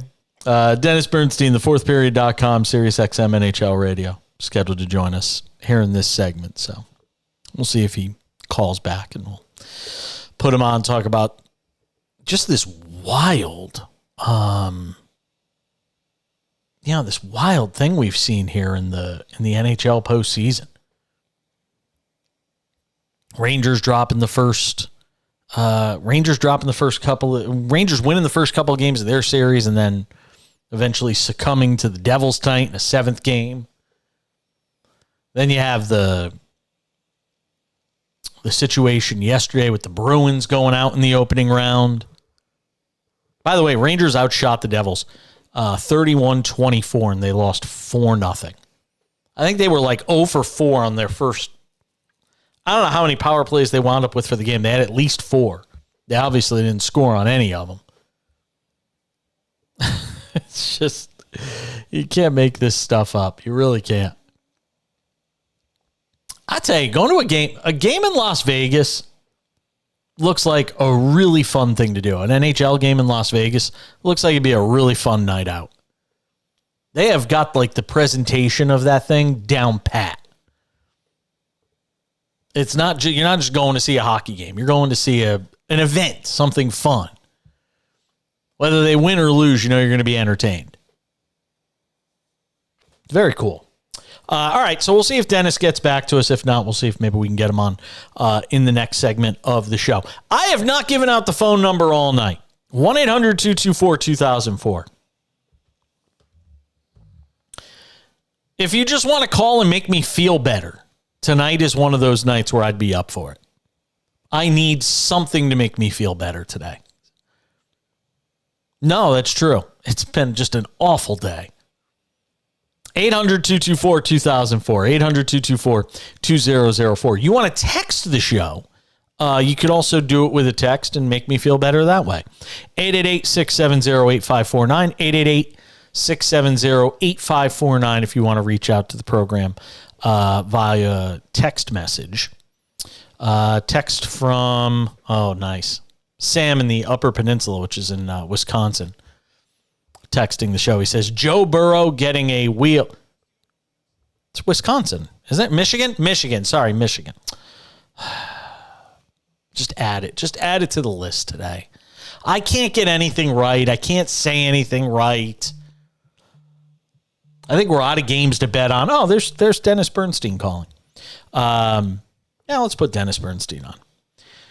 Dennis, we're putting you on the air live. Dennis Bernstein of the fourthperiod.com does a terrific job on all things NHL. Also, Dennis Bernstein of SiriusXM NHL Radio. Hi, Dennis. Good evening, Jason. Dennis, line one. Dennis in L.A.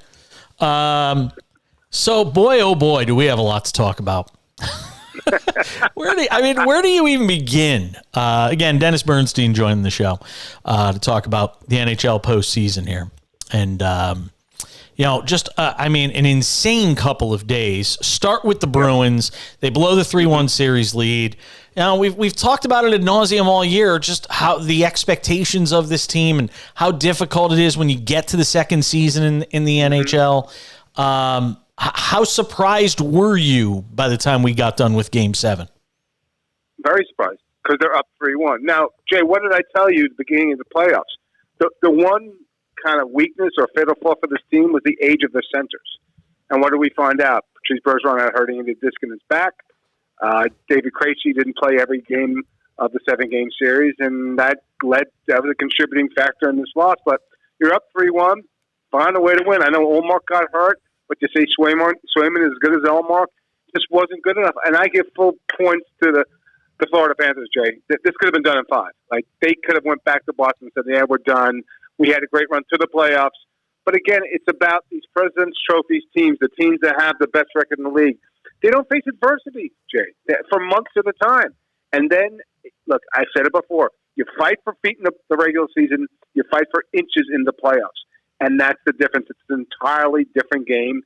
And Florida found a way. They hung in it. And their goaltender finally showed up. The guy who's been paying $10 million a year and been waiting on him a couple of seasons already, they finally got the performance they needed from Sergei Bobrovsky. He was their MVP along with Matthew Tkachuk. But a shocking outcome? Absolutely. If you told me they would go back and forth, 3-3, put up 3-1, you're going home to TD Garden where you never lose. Jay, this was a stunning upset with this. It's like a 16 beating a 1 in the NCAA March Madness. That's the comparable. Here's the thing I wonder, Dennis. How do you as an organization, and again, you talk about the age of the centers, and I guess that's one thing you obviously addressed during the offseason. And I know, Bergeron's future is completely up in the air in terms of where, if he winds up playing ever again. But I mean, I don't know how, if you're management, you analyze a season where you win 65 games, it's a lot more cut and dry in some cases if you're a sucky team and you're bad and you got things to address. I don't know how, as an organization, you figure out, where you make the changes, again, outside of the center position if you're this team for next year. Do you run it back, Jay? I don't know. Do you bring back a guy like Tyler Bertuzzi, who played well in the playoffs but is an unrestricted free agent? What do you do with your defense? Jay, you look up front. They've got 6 unrestricted free agents here. I mean, Krejci's unrestricted. Bergeron's unrestricted, but, so Bertuzzi, Nosek, Pavel Zacha. I don't see this team repeating as a clear-cut division winner in the Atlantic next season, because you got Toronto, which is probably the class of the division right now. Tampa's always going to be around. You got other teams charging up. So I think there was a reason why, Jay, they went all in, and it was because of the age of the centers. And they went all in, and I commend Don Sweeney for going all in. But here's the consequence, and that's the only team. I'm sure we'll talk about another team that went on all in. The consequence of going all in, getting rental players, giving up high picks for them is, if you don't win all 16 games, then what do you do? And you pose a great question. I'm not sure what happens to this team. This team could be Jake. This team could miss the playoffs next season. They have to find two top centers. Like they've got to find some depth with respect to the forward wall. It could be a very different season next season in Boston, and maybe that's better. Maybe the lesson learned is don't go all out. Don't go balls to the wall. Don't get 197 points or whatever they get. Don't get 65 wins. To what end? It doesn't really matter. So I think that you could see a very, very different Bruins team next season when we get to October. Go to the Western Conference. We talked so much this year about what Seattle is, what it isn't. We don't really know, or we were certainly uncertain with them going into this postseason. We found out they're a team that's capable of going into Colorado in a Game 7 environment and beating the Avalanche. And look, I look at the odds makers. They've got the worst odds to win a Stanley Cup. When you're down to the final 8 teams, can't anybody win at this point? Yeah, Jay. Any of the 4 teams can get out. Like they could get out. Any of the 4 teams could get out of the West. I saw Edmonton for 6 games. Connor and Leon looked great. Vegas had the easiest trip to the second round. They dispatched the Jets in 5. I really like Dallas. I think that's the team to beat. But Seattle, yeah, you're going to beat the champs against them. But Jay, I got the gears. I want to say this. I got the gears from Avalanche fans all season because they said over and over again, it's not the same team. They don't have the depth. The goaltender played 3 postseason games coming into the playoffs. It just wasn't the same team. And sure, Landeskog was hurt, and the Nichushkin was out for personal reasons. But when I looked at their depth, guys like Newhook and O'Connor and Myers and Cogliano who wound up getting hurt, there's not enough quality. This clearly wasn't the same team that went 16-4 last year and won a Stanley Cup. Was I shocked that Seattle found a way to beat them 4 times? Yeah, because they still had McCarr, they still had McKinnon, they still had Rantanen. But I wasn't shocked that the Colorado Avalanche aren't winning the Cup this season because it clearly wasn't the best, the same team. Now, Seattle, the next round, a bigger challenge because you know what? They're now not sneaking up on anybody. Dallas got their full attention right now. So it's going to be a very, very different matchup because they're not sneaking by anybody in the second round. Dennis, can I hold you? Because I just want to ask you a couple more questions on the other side. Dennis Bernstein, our guest, thefourthperiod.com, Sirius XM NHL Radio. Get some thoughts with him on what happened tonight in New Jersey and just another series where, look, I'll give Dennis all the credit in the world, and we'll talk about it on the other side, but when the Rangers were up 2-0 in this series and outscored the Devils 10-2, he still said it was going to be a long series. It was the longest series it could be. It was 7 games. And the Devils wound up winning. So we'll give Dennis his props on that. We'll come back, talk with him some more. The Cash-In continues on SportsMap Radio. Thanks, Dennis. I appreciate it. Well, I'm just going to hold you because I want to ask you about that series. A couple other things. No problem, bud. Boy, yeah, I watched so much. I watched so much hockey these last 2 days. Jesus. Yeah, I know. It's great. Yeah. Really is. There's drama and the teams and everything. But boy, oh boy, I kept waiting yesterday, especially when Colorado tied it. I'm like, okay, or when they got it to 2-1, I'm like, they're gonna figure out. Yeah, he just kept waiting. It just never happened. Boston had leads in Game 6 and Game 7 in the third period. Couldn't win the game. Come on. This is our March Madness, Jay. This round. It calms down after this. But you said it yourself. Anybody could win now, really, right? So does it really calm down? So who's the overwhelming favorite? Is there any team? Absolutely not. Toronto and Edmonton, according to Vegas. Edmonton's beatable, without question. The goalie isn't that great. And if somebody could ever find a way to kill a penalty against that team, they'd be up against it. I like Vegas, actually, in the next round. Vegas has the 5th best odds. They are plus 650. Toronto is plus 380. Edmonton's plus 400. Devils are plus 500. Carolina's plus 550. Vegas is plus 650. Dallas is plus 700. Florida's plus 1,100. And Seattle's plus 1,800. See, Dallas are plus 700. I would make a bet tomorrow on that team. Yeah. Seattle, but I mean, even Seattle at plus 1,800. Absolutely. That's crazy. $100? Sure. Yeah, absolutely. That's the number I always say.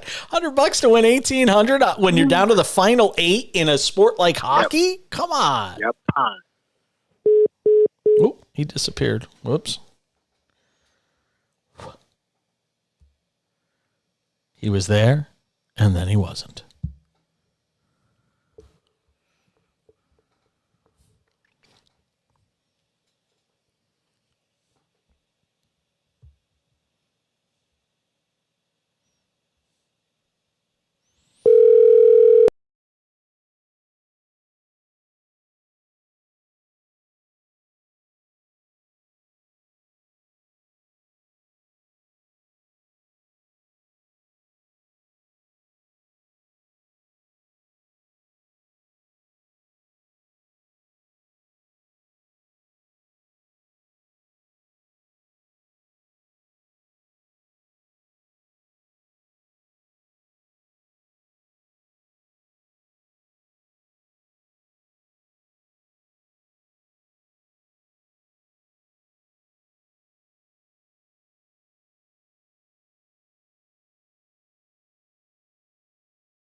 All right, continuing the conversation we were just having with Dennis Bernstein, thefourthperiod.com, Sirius XM NHL Radio. He does a great job on all things hockey. He is my aficionado, my go-to guy when it comes to the NHL.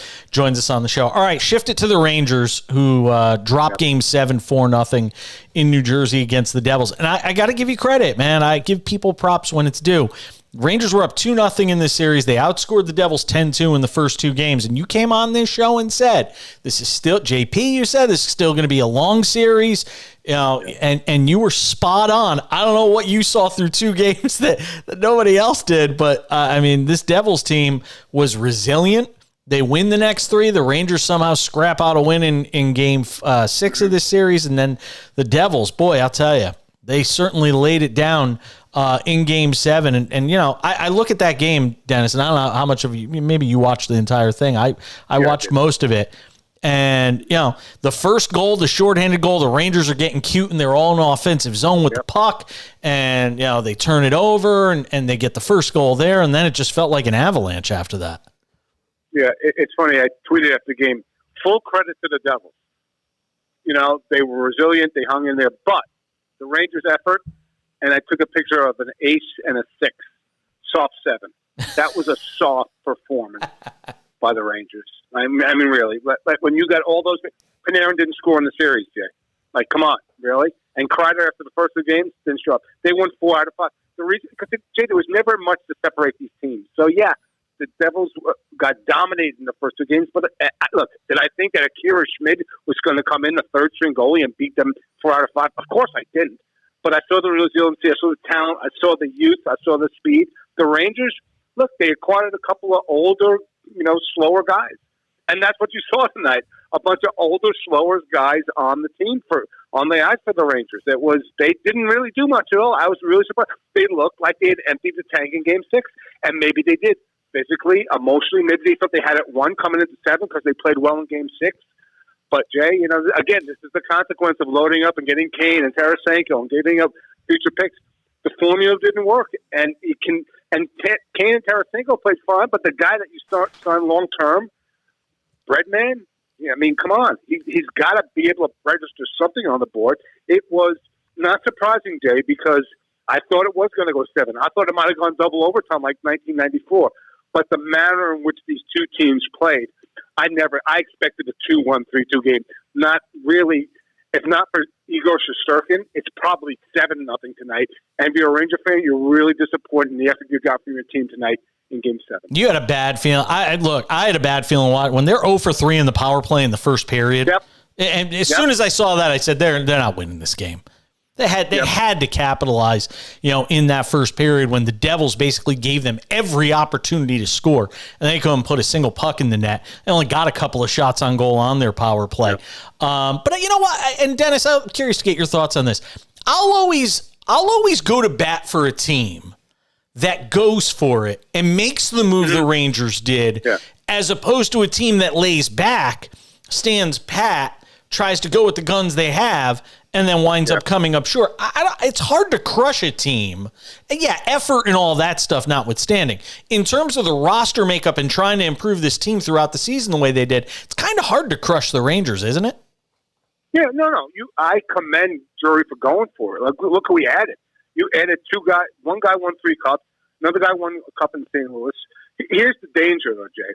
Here's the danger when you don't you lay back. Here's the one team you don't want to be like in this league. The Minnesota Wild. And you might ask me, why the Minnesota Wild? Because the Minnesota Wild have made the playoffs 9 out of the last 10 seasons. They've lost the first round 7 straight seasons. That's what you don't want. That's what you need to avoid, the mediocrity. Because mediocrity, as you can see with respect to Minnesota, that's death. So, they had to go for it. The window was open. They thought they would be challenging Boston, in the conference final. So that's why they made these additions. And now Boston and New York are out. And I'm sure the league and Gary and its broadcast partners aren't too thrilled tonight to have both Boston and New York out of it. But I can't bang on George for going for it. He has the right team. He has the right pieces. They weren't that expensive. But now he's got to go back to the drawing board and try to figure out if Gallant's the right coach and what's the right mix of players next season to try to get a deep playoff run. Yeah, the Gallant question is one that I actually had written down as well. Before I let you go, Snoop Dogg in a bid to buy the Ottawa Senators? Really? Yeah, that's not the most surprising part, Jay. The most surprising part is the sale price might be $1 billion for the Ottawa Senators. Are you kidding? Hey, sports, great. You know what? If I'm filming for Tita in Houston, I might think about buying a franchise, and I'm sure that all the other owners that put a premium check in their pocket when they get an expansion team, so when you hear about rumors about Houston or Atlanta being an expansion team, and you kind of you kind of raise your eyebrow, don't.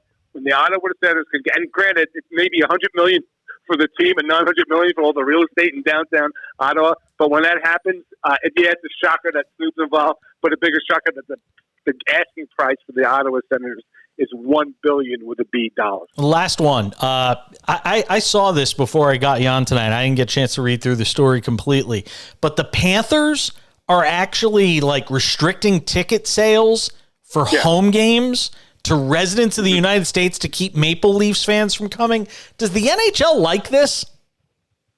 I think it dials up the rivalry. Whether it happens or not is another story. And it happened once before, Jay, when the Blackhawks played the Predators in Nashville. Nashville tried to block people with Illinois zip codes. That's right. That's right. Yes. Right. So I don't think. Look, the NHL cares that the tickets are being sold in Sunrise.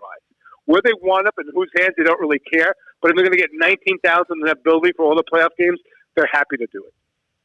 Dennis Bernstein, check out his work, thefourthperiod.com, SiriusXM, NHL Radio as well. Dennis, I appreciate you coming on tonight. Enjoy the week of postseason action ahead. I'll catch up with you next week. It's the best time of year, JP. Thanks for the time. Appreciate it. Awesome stuff. Dennis Bernstein joining us on the show tonight. Hey, and guess what, Brian McDonald, producer, engineer extraordinaire, pushing all the buttons in Houston. I didn't ask a single stupid question of Dennis Bernstein. Not one. Thank you. We got through it. Yes. Oh, God. I just saw something terrible. I went to go clap. Are you seeing the same thing I am? Oh, my God. On the camera, I went to go clap, and my, what are they, triceps? What's below your arms, right? And I saw... Oh, there's a wiggle. Oh, no. That's not good. Oh, God, that was humbling. Jesus. Like saddlebags under there. What is going on? What is going on? This is not good. Well, that just killed my high. Man, that's not good at all. By the way, speaking of highs getting killed, Chris Paul. Uh-oh. Well played.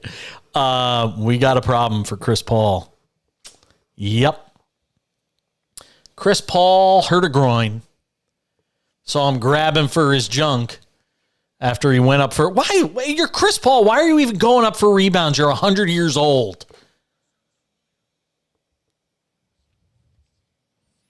Oh, yes. Yes. Oh, my God, I remember. That was one of the years. That was one of the years the Warriors shouldn't have gone. Oh, my God, I know. I remember exactly where I was in that. Oh, it was terrible. Yep. Sun say Chris Paul is out for the rest of Game 2 with left groin tightness. That's according to Sham Charania. But that's also the same, Sham Charania that's reported erroneous stuff. So Chris Paul could pull a Willis Reed at any moment. Just saying. Yes, go back in the... Yeah. Yes, it's exactly what it is. Oh, boy. Snoop Dogg buying an NHL team. I still can't get over how the Ottawa Senators are worth $1 billion. He thinks if you're Fertitta and you're seeing this, I mean, it certainly makes sense. Oh, did I say Fertitta? It's Fertitta. I went wrong emphasis there. I'm gonna get crushed. Yeah. Yeah, I will.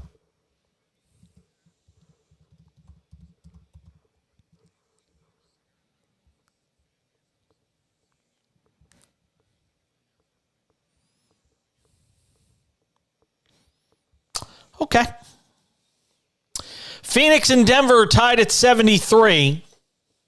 9:25 to go in the fourth quarter. We'll get into the live betting aspect of it coming up after the top of the hour. The final hour is right around the corner. It's the cash in. It's SportsMap Radio.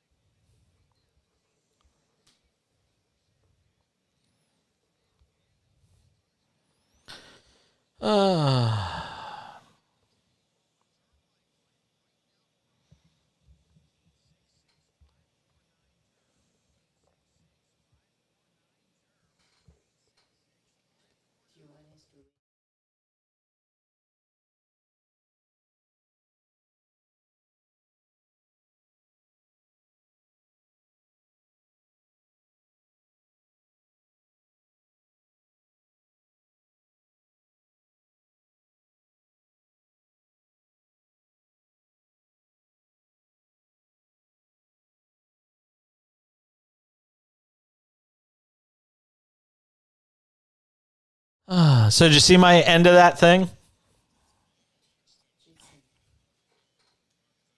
Yeah.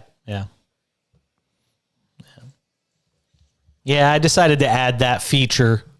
to the end of the show.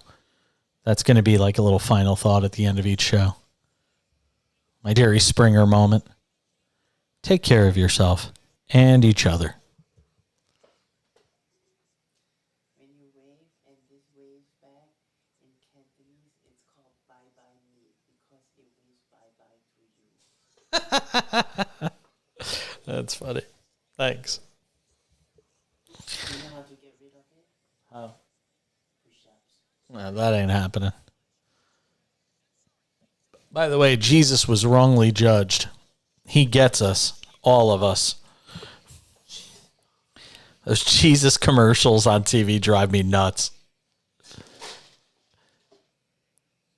Oh yeah, they still have them. They're all different ones. I forget. Yeah. Let's see, what is it called? It's called. Oh, that's the degree antiperspirant commercial. Jesus was wrongly judged. Paid for by He Gets Us LLC. There you go. Yeah.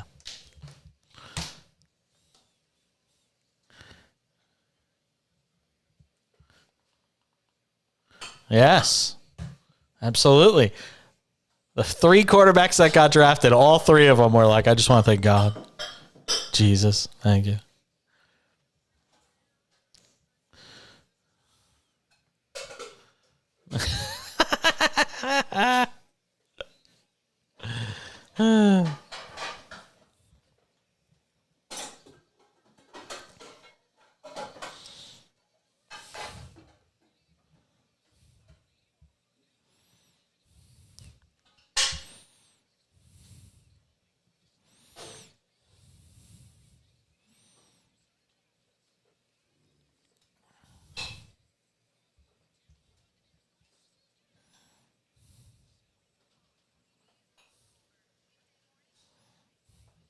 Coach Jason Brown, Netflix, Last Chance U. Tweets out. No, he tweets out. Wait, Chris Paul, a.k.a. CP2, is hurt? No, not him. What a hype. Most overrated PG of all time. Never available in big games. What a joke. Wow. Coach Jason Brown, shots fired.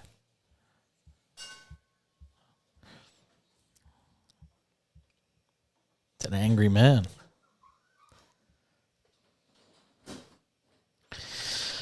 All right, I'm back.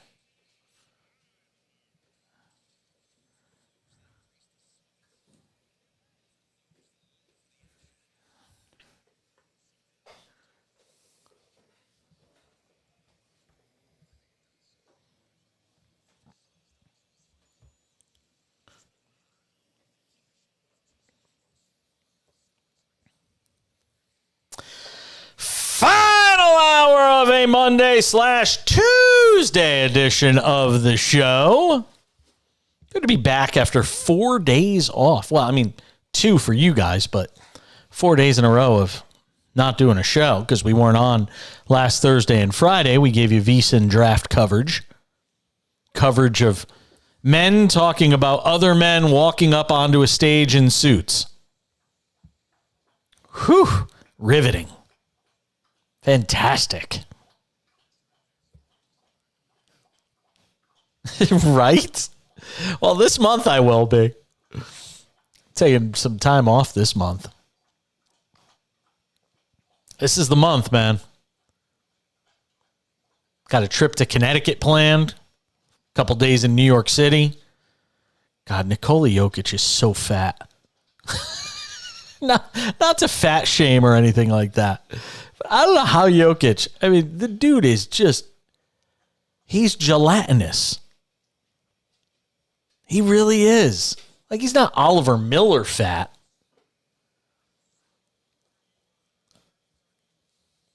I was talking about my arms. I was talking about my I was talking about my tries. My tries are a little, a little flabby. But I'm not a professional, but I'm also not a professional athlete. A professional athlete that looks like a softball player. I mean, there's something wrong with this. Well, it is. It is. I mean, it worked for Arvydas Sabonis, too. I mean, you don't have to be svelte, I guess, if you're extremely gifted in other ways. Nah, but Barkley, that wasn't until late in his career. He was pretty round. He was pretty muscular and built in his younger days. Back nine of your career, I get it. Jokic isn't old. I mean, how old is Jokic? Hey, Google, how old is Nikola Jokic? There we go. We're going to get an answer. Nikola Jokic is 28 years. 28. So there you go. 28 years old. You got to be in better shape at 28 as a professional athlete. I mean, the guy wins. Don't get me wrong. I'm not crushing him. And, he's a great player. I'm watching him run up. Oh, my God, he's ambling down the court. So Denver leads Phoenix 82-79, 6:01 to go in the fourth. Live betting. Oh, there's live betting opportunities. We haven't given you a live bet tonight. Should I give a live bet tonight, considering just how bad this day is going for me? I'm like Baron Corbin right now. I am. I really am. I'm maybe. Denver 82, Phoenix 79, 5:42 to go now in the fourth. It is Denver minus 4.5. You know what? I'm going to go against the grain here. Take Phoenix plus 4.5. Keeping an eye on this game in the second half. Devin Booker's got 33. Durant's got 20. Jamal Murray only has 6. Jokic 35 and 11, by the way. So we're going to give you Phoenix plus 4.5. That's our live bet. Lock it in. Go and get that money. Go get that money. By the way, I saw something funny. Speaking of Bum Corbin, Baron Corbin, apparently they love him in Paris, France. Did you see this? You didn't hear about this? Apparently, for some unknown reason that nobody could understand, the WWE was in Paris this past weekend. There was some international event, I guess. Well, he was in Paris, and the fans went nuts for him. Like, chanting crazy, and like they actually stopped. Like, usually they let it run out. Like, they gave him his moment because the fans would not stop cheering his name. No. Like, when he got in the ring, he was fighting Boogs. Rick Boogs, right?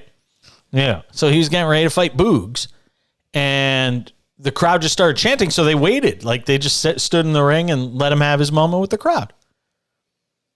Yeah, it's kind of cool. And then some people were suggesting, could he go babyface or something like that?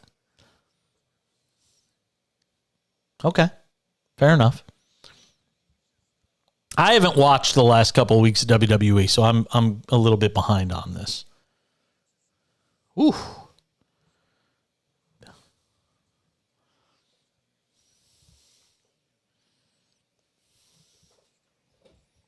Well, you got to try something else. Otherwise, what's the point?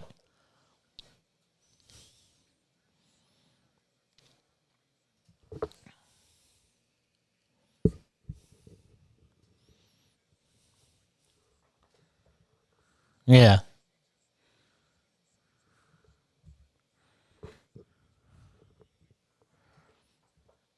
Yeah, The Miz has a very punchable face. Baron Corbin kind of hits that too.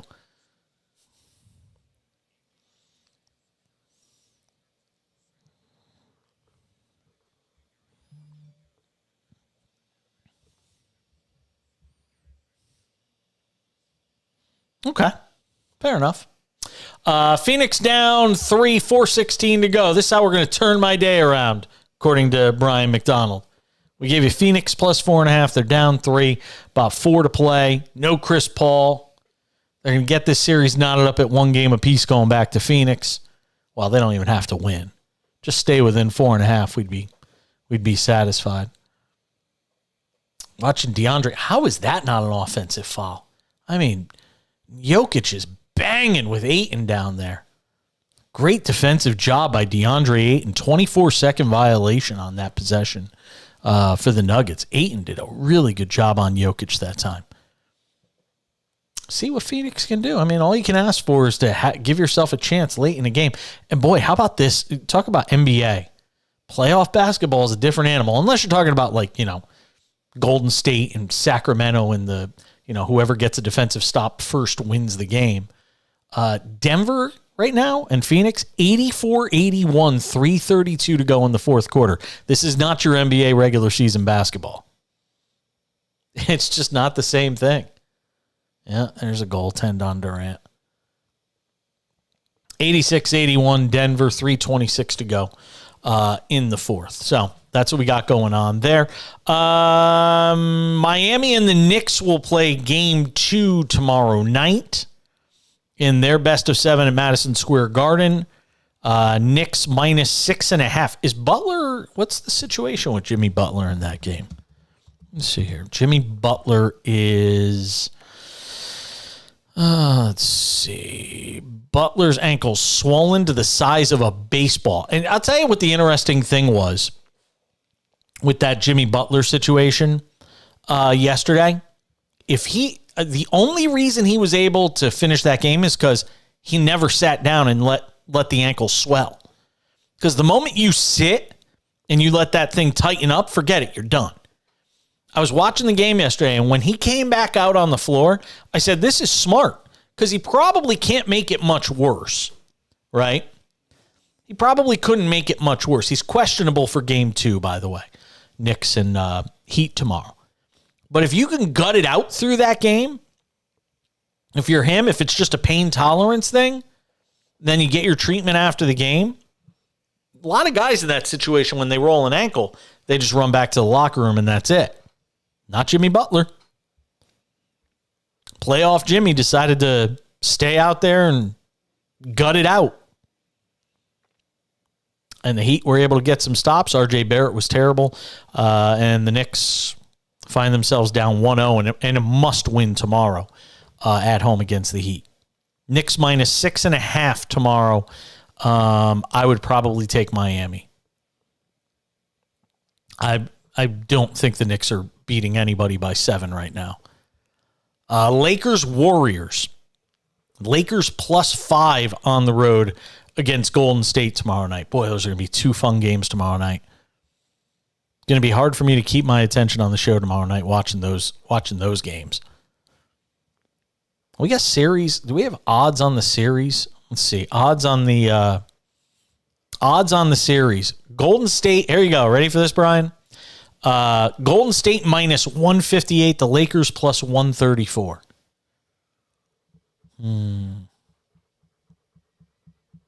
I really don't. I think it's a 7-game series. I really do. Here's what I'll say. If AD is healthy for 7 games, I think the Lakers squeak out a series win. It's like I said, this is a different Lakers team. I really think this is a different Lakers team. And with all due respect to the Warriors, De'Aaron Fox, nice year, and everything the Kings did. That ain't LeBron and AD on that other side. There is that. Look, if LeBron James is in the series, you're still talking about the greatest force physically, even 20 years in at 38. You are still talking about the most imposing force on the floor. Look, if you think about the rest of the postseason, everybody who's left. LeBron is still the most physically imposing player left in the postseason. At 38. And if Anthony Davis just gives them something, you're going to get out of Austin Reeves. That, Rui Hachimura and, D'Angelo Russell, they don't all got to be good. There's just got to be one or two every night that chips in and helps out AD and LeBron. LeBron's going to be ready for the Warriors. And vice versa. Coming back, update you on Phoenix and Denver next.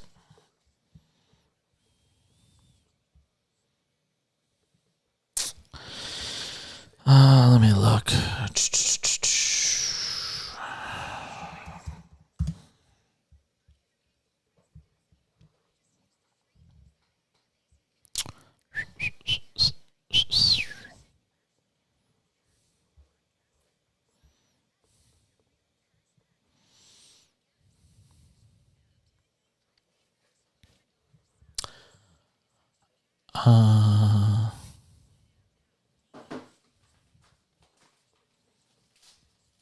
Survey says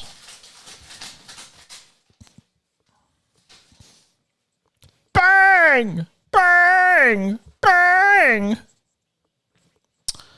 Let's see.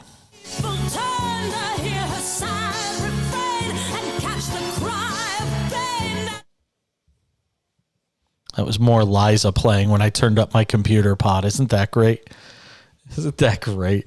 You can't make it up. It's Liza with an L.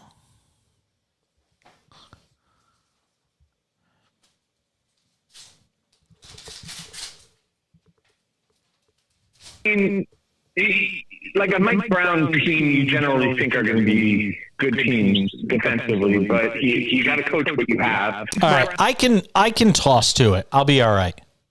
Yeah, I'll be okay. Like a Mike Brown team.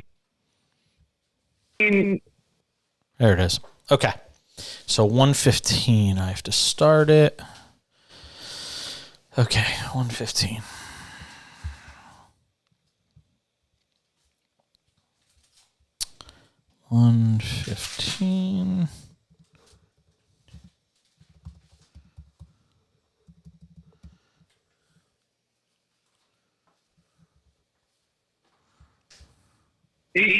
Like a Mike Brown team, you generally think are going to be good teams defensively, but you got to coach what you have. They're a great offense, like going to be clear that they would have defensive issues. You're big for them. And so they leaned into who they were, and they gave the Warriors a scare. They outscored, and if you can put up points and the kind of pace and the kind of offense that Sacramento, the defense did ultimately fight them in the neck. Yeah, but the kind of fitness a lot of them have defensive team. But when they traded for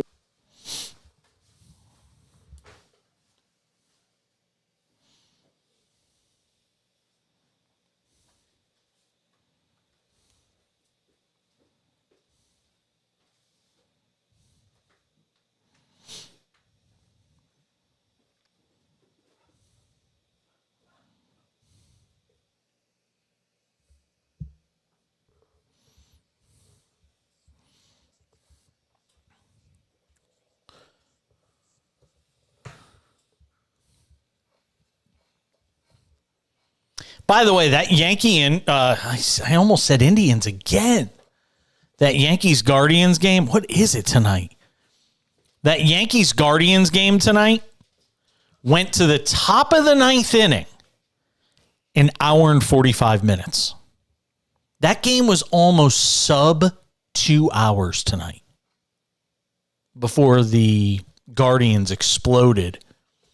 Well, relatively speaking. Got 3 runs off the Yankees bullpen largely. Oh, man, Clay was terrible. Just terrible. And you got to wonder at what point the Yankees start to say, all right, I mean, this guy can't be the closer. And I don't know where they're going to find another closer. I mean, but there's been talk of the Yankees trying to turn Devi Garcia into a reliever because his control problems as a starting pitcher have forced them to put him in the bullpen, down in the minors. But maybe Devi Garcia is a guy they look to, and I don't know what they're gonna do. It's a mess. 15-15, dead last. AL East. It's terrible. Eric Pincus, Bleacher Report. Oh boy, almost a fight. Really? There's 110 left in the fourth quarter. What are you doing? 110 left in the fourth quarter. Oh boy. Denver leads Phoenix 93-83. Come on, Brian. Come on. Convince me to put in a late bet. This is absolutely your fault. This is absolutely your fault.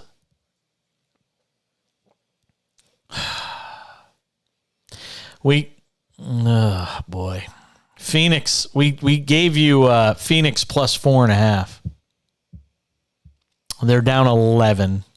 Oh, it ain't over yet. Thanks. 94-83 Denver on top of Phoenix. I should have known this was anything I touch today. I'm the mush. I'm Eddie Mush.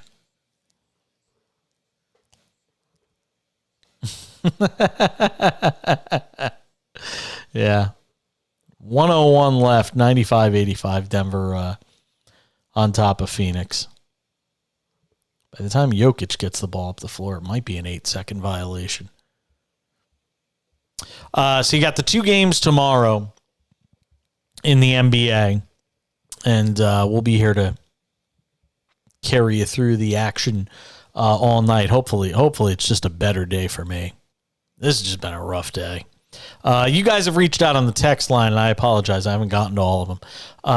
This one is Gaffney, South Carolina. Lamar Jackson has peaked as an NFL QB. Huge injury risk. By the way, the difference between Watson and Jackson's playoff history is Jackson has played dreadfully, and Deshaun Watson always balls out.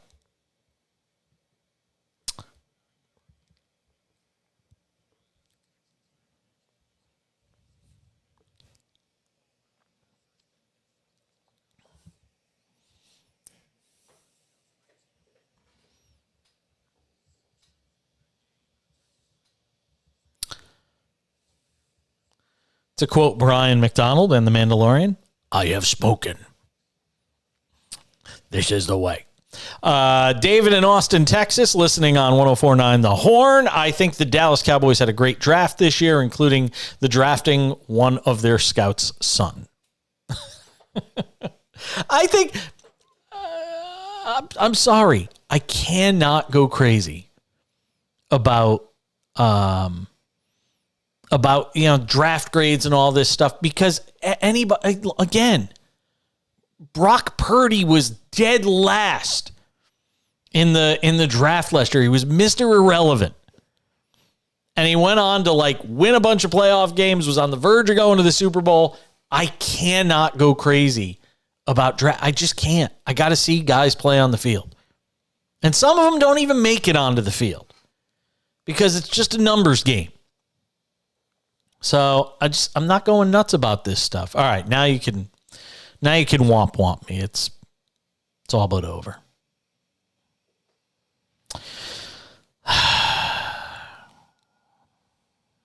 Yeah. All right. 97-87. Thanks. Denver wins game 2, 97-87. And the big question is going to be now Chris Paul. If they can't have him for game 3 back in Phoenix, yeesh. Oh, it's a disaster. I mean, absolutely. Listen, it's absolutely a failure, and here's the reality. I mean, there was no prohibitive favorite in the West. There was no prohibitive favorite in the West. But if you asked 90% of analysts who they thought was the favorite to come out of the West, despite seeding, all that stuff, regular season record and whatnot, it was Phoenix. Everybody said it was Phoenix as the team, the dangerous team to come out of the West. It was always Phoenix because they didn't lose a single game with Durant. They only played 10 of them, but they didn't lose a single game.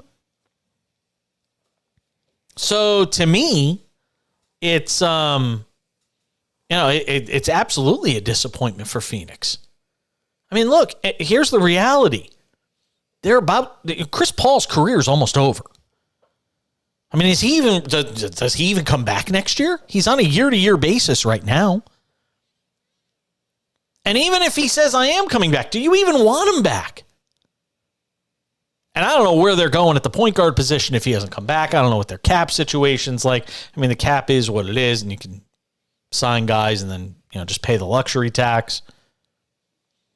I mean, what are you doing if you're Phoenix? It's a great question. We'll have to ask Kurt Heelan when we get him on. Actually, you know who we could ask? How about this for a tease? It took me until 38 minutes prior to the end of the show to put this out, by the way. Wednesday's show, which Brian will be working on, Stan Van Gundy joins us. Yep. I don't think he will.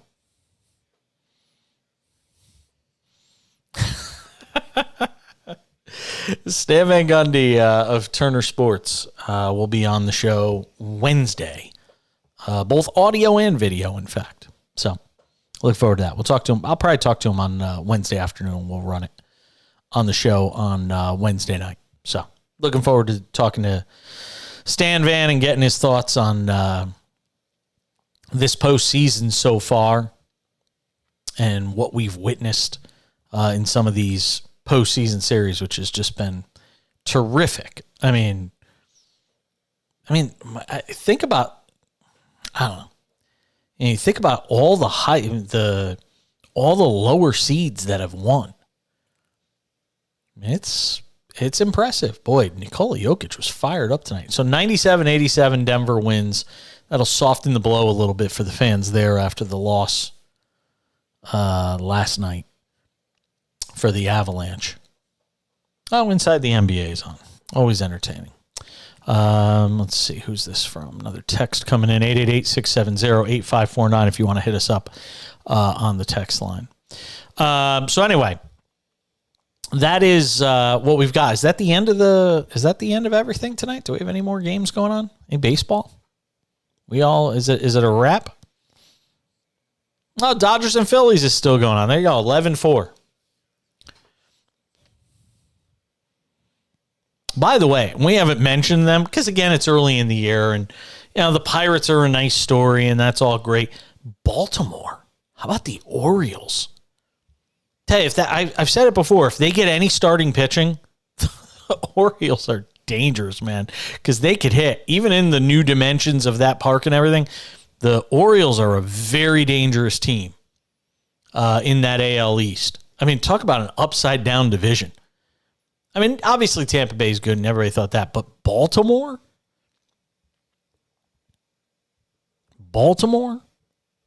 Doing what it's done so far this year? Were they not playing tonight? Was Baltimore off tonight? I'm not sure. By the way, congratulations, Serena Williams. Pregnant with her second child.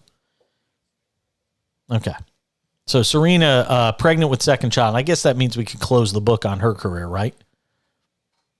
I mean, that's got to be it. She's going to have another kid. She's going to pop out another baby and then come and, play in another major in another year. You got to think that's probably the end. Just saying. Not that I'm wishing it, but, I mean, I was the one that for the last 7 years said she was going to break Margaret Court's record, and then she never did. Our old buddy Vlad Lewisant used to produce for me, said she wasn't going to break the record, and he was right. All right, let's do some hockey on the other Let's do some basketball on the other side.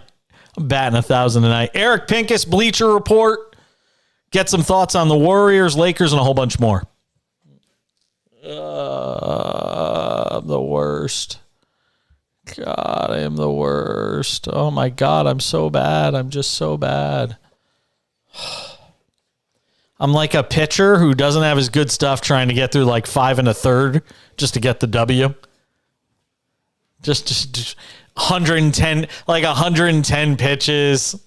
Gave up like 3 runs, 4 runs. You walked a few. That is me tonight. My God. Mondays used to be the easiest shows of the week. And now for some reason, especially the hardest thing, and I always say this, the reason I don't like time off is this.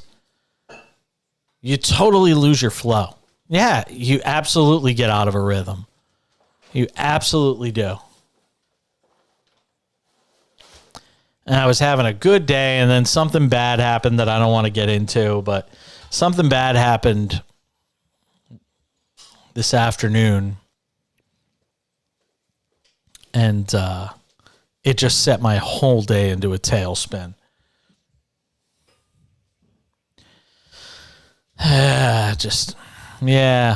It'll be fine. It's tough, man. It is tough. It's tough.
mean, like a Mike Brown team, you generally think are going to be good teams defensively, but you got to coach what you have.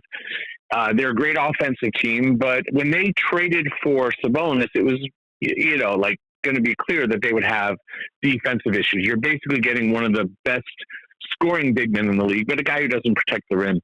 And so they leaned into who they were, and they gave the Warriors a scare. They outscored, and there's a lot of teams. I mean, Denver's not exactly a powerhouse defensively. If you can put up points and the kind of pace and the kind of offense that Sacramento can put together, then you can do a lot of really positive things. But unfortunately for them, the defense did ultimately bite them in the neck. Yeah, it certainly did. I have one question. Maybe this is nitpicking. That third quarter and fourth quarter, when Kevon Looney is basically grabbing every single rebound and every loose ball, I get that it may not have been the answer, but when you're looking at the guys on the floor and nobody can get a body and nobody can stop this guy from grabbing a loose ball, at that point, do you go to Alex Len and grab him by the jersey and just say, Alex Len, you have one job. You're 7 feet tall. Get on the court and put a body on Kevon Looney. I don't care if you score. I don't care what you do, but Kevon Looney does not get another rebound.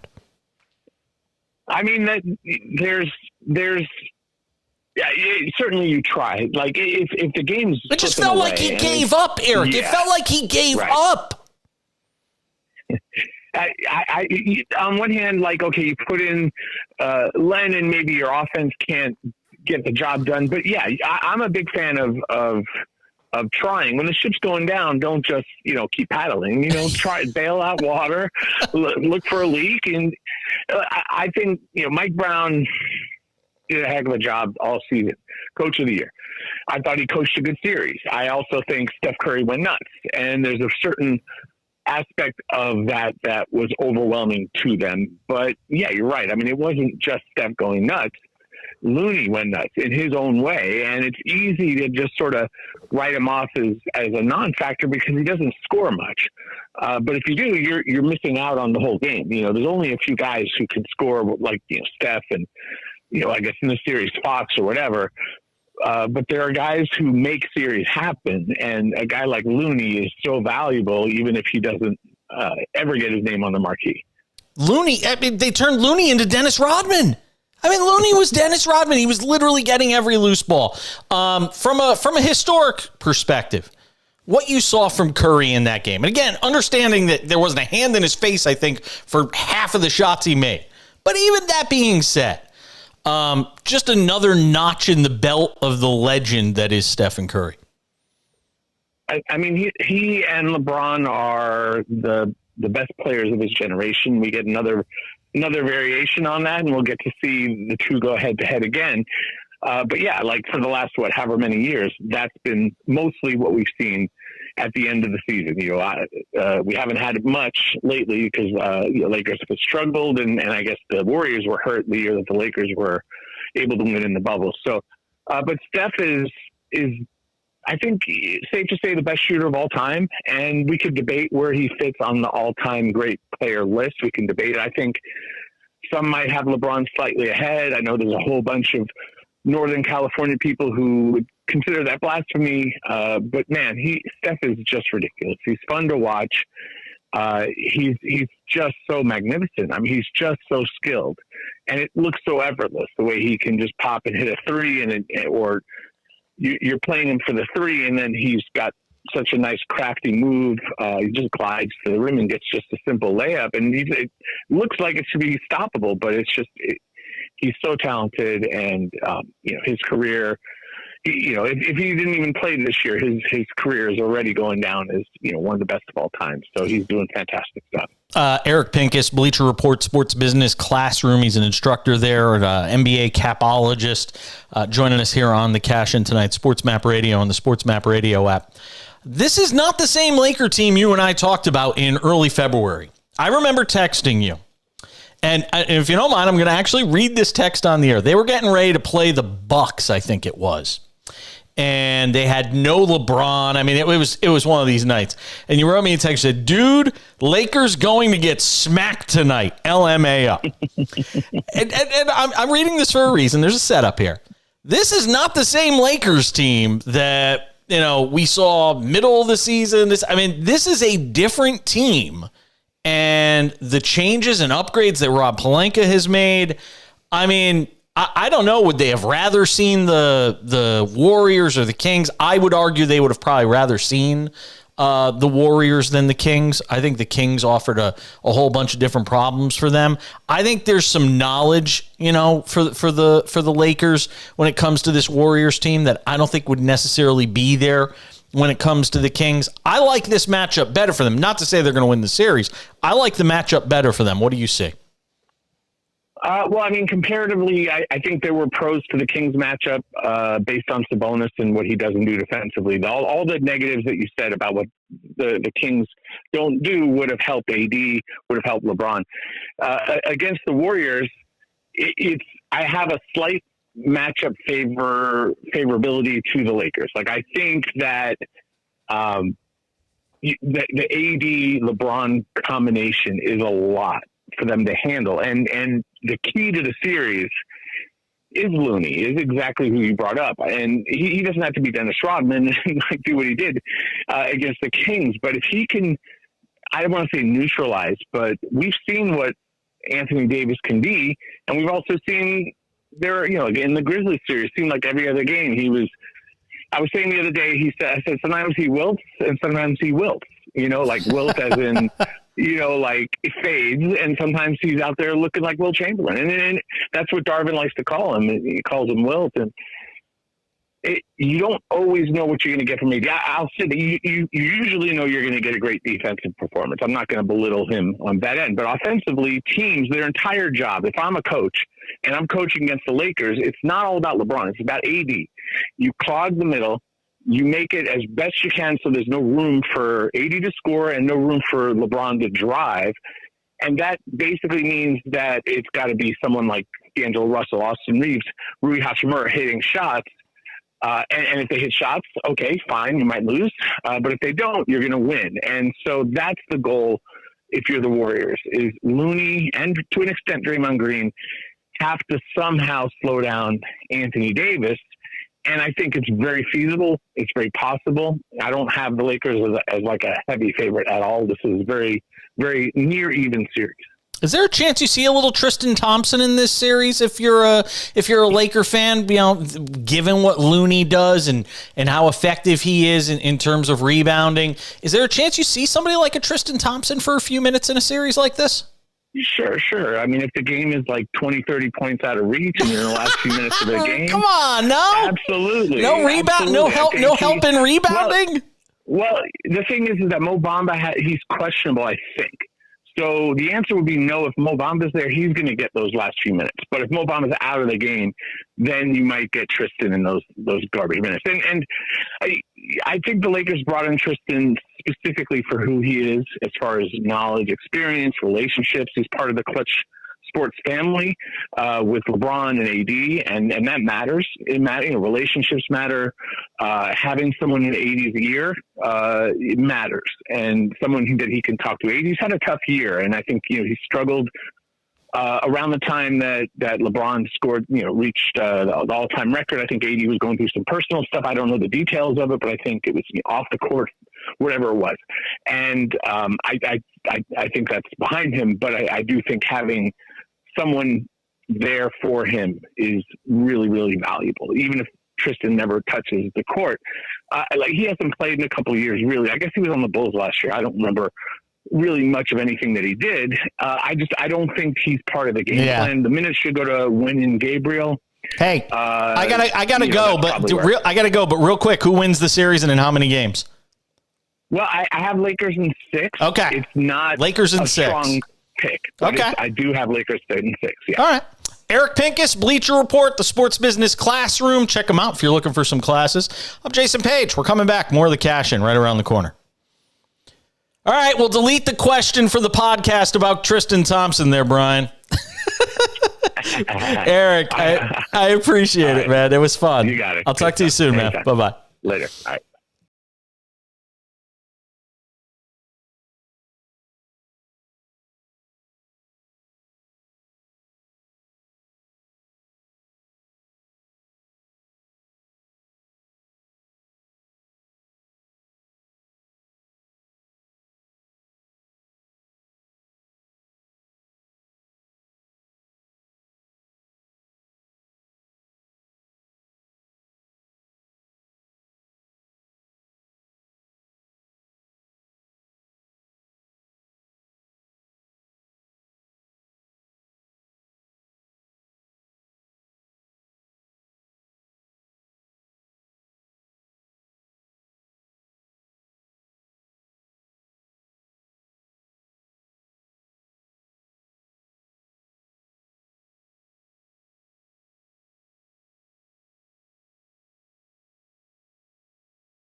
Oh, sure. I don't blame them. Is their show even heard in Boston?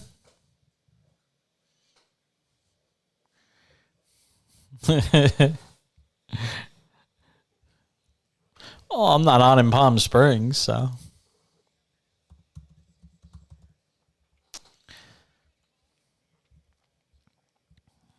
No, it's true. It's true. Here's the affiliate list. Look at his affiliate list.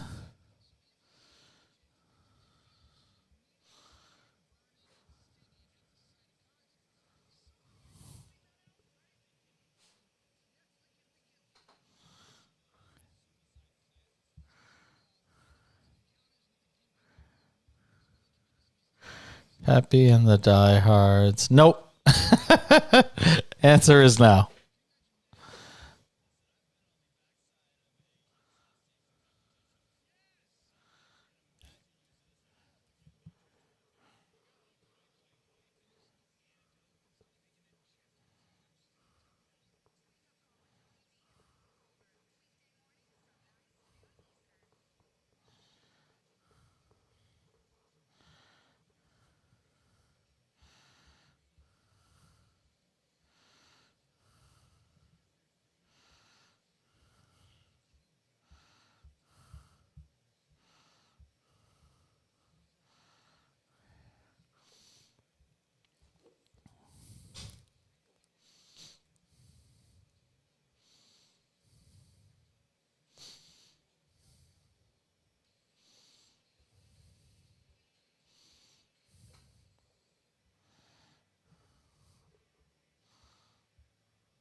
All right, getting set to put the wraps on this baby.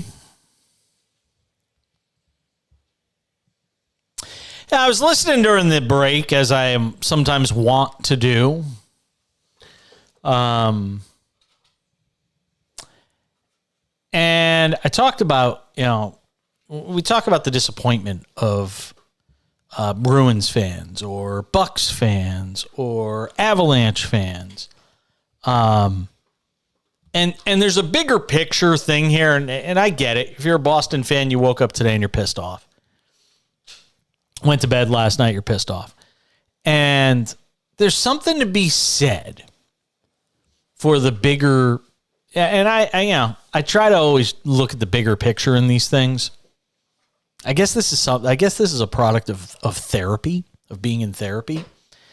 Is you tend to you learn to look at things differently. I've mentioned that I'm in therapy, for like anxiety and different things, and you tend to look at things differently when you're going through therapy. That's one of the things they teach you, is just alternate ways to deal, cope, things like that. Not that I will say that Bruins fans need to be in therapy today or anything like that, or Avalanche fans or Bucks fans, Grizzlies fans need to be in therapy. However, there is something to be said for the bigger picture view. And the bigger picture view in all of this is nothing can take away the joy that Bruins fans felt throughout this entire 65-win season. There is a temporary downer that comes with this, but I again, and I'm not crushing the guys who did this promo, because they're coming from a different place. Your perspective is your reality. I have long believed that. I think we're all better off understanding that one's perspective is basically their reality. Everybody's perspective is different. But when you think about the situation that, Bruins fans are going through, would you rather have a team that won 35 games and lost in the opening round of the playoffs, or didn't even make the postseason, whatever it would be? Or would you rather go through a season where you just kicked everyone's ass? Fine, you didn't win the Stanley Cup. It's not like this team is starved for a Stanley Cup. They just won one a couple of years ago. So we're not talking about an organization that, and before that, it had been a while since they won one. But we're not talking about an organization that is starved for a championship. We're not even talking about a sports city that's starved for championships. I mean, my God, it's been one of the most winningest cities that you could reside in the pro sports world over the last, 2 decades? 2+ decades? So this idea that, it's such a downer and all that, in the bigger picture, it's really not. Again, would you trade 65 wins and having a historic regular season, or would you rather have won 37 games and got bounced in 5 games in the first round of the playoffs, or not even made the postseason? You know the answer, and don't lie. You would much rather have what the Bruins had this year than the alternative of winning 36 or 37 games and getting bounced in the first round of the postseason or not making the playoffs. So stop. Now, again, that's easy for me to say. I'm not a Bruins fan. I didn't have the expectations that come with the sort of regular season they had. Now, in Milwaukee's case, that's a little bit different. You're the number 1 seed. The expectations are high. The Eastern Conference isn't stacked the way the West is. It's a different situation. But even in Milwaukee's case, championship team just a couple of years ago, one of the best players on the planet, you got a brand new arena. I mean, if you're a Milwaukee sports fan, you ain't got much to complain about. Same thing in Colorado with the Avalanche. So I just think sometimes we got to take a step back when we look at these things and say, would you have rather, again, ask a Bucks fan, would you have rather had 58 wins? I know we're on in Wisconsin. Could text me, 888-670-8549. Would you have rather had a 58? They went 58-24. Would you rather go 24-58? Would you rather go 46-36? Bounced in the first round, never really a threat. You know how many teams, and think about this for a moment. Do you know how many teams go into a season and already know their season's over before it starts? Doesn't matter what the sport is. They have no chance to win a championship. You get the exhilaration in Boston, Milwaukee, Colorado. You get the exhilaration in those fan bases of knowing before the season starts and as you're going through it, we got a shot. There's an old saying in sports betting. Ready for this one, Brian? Old saying in sports betting. Best feeling in the world as a sports bettor, winning a close bet. The second best feeling as a sports bettor is losing a close bet. That's what sort of degenerate gamblers will tell you. Best feeling in the world, winning a close bet. Second best feeling in the world, losing a close bet. Because it's the exhilaration. It's knowing that you have a shot. Utah, they didn't have a shot this year. Ottawa, they didn't have a shot this year. Imagine being in these markets. They have no chance of winning anything. Even in a place like Oklahoma City this year where it was kind of exciting. They weren't winning a championship. There's, half the teams in the league have no shot to win anything, even if they make the playoffs. They have no shot. All these other places that we're talking about, Boston, Milwaukee, Colorado, even Memphis, Grizzlies fans. Yeah, you're upset for the moment. You got a great young team. Got one of the youngest stars in the game if he manages to keep himself out of trouble in Ja Morant. Got a future. You got something to look forward to. And you're the only game in town, in that city. With all due respect to Penny Hardaway in Memphis. So I just think sometimes we have to take a step back in these moments. And again, easier for me to do as as a guy who's as close to objective as you're going to get. Yeah, I'm a Yankee fan, and today sucked with what happened to the Rangers and the Yankees and Aaron Judge going on the IL for the next week. Yeah, it stinks. But how upset could I really get? I know the Yankees are going to be in the mix at the end of the year. They'll probably make the postseason however they get there, whether it's as a wild card or a division winner or whatever it's going to be. They're going to run at some point this year where they win like 18 of 24 and get themselves back in the mix. Team has too much talent not to. And maybe they win in the postseason, maybe they lose in the postseason. As a Yankee fan, and fans get so upset. Oh, we came up short. Fire Aaron Boone. And granted, he did botch tonight's game. But as a Yankee fan, I got a shot to win every year. I've got $250 million in payroll every year. Great ballpark, all this stuff. Imagine being an A's fan, a Marlins fan, Colorado, Arizona, forget what their record is to start the year, Cincinnati,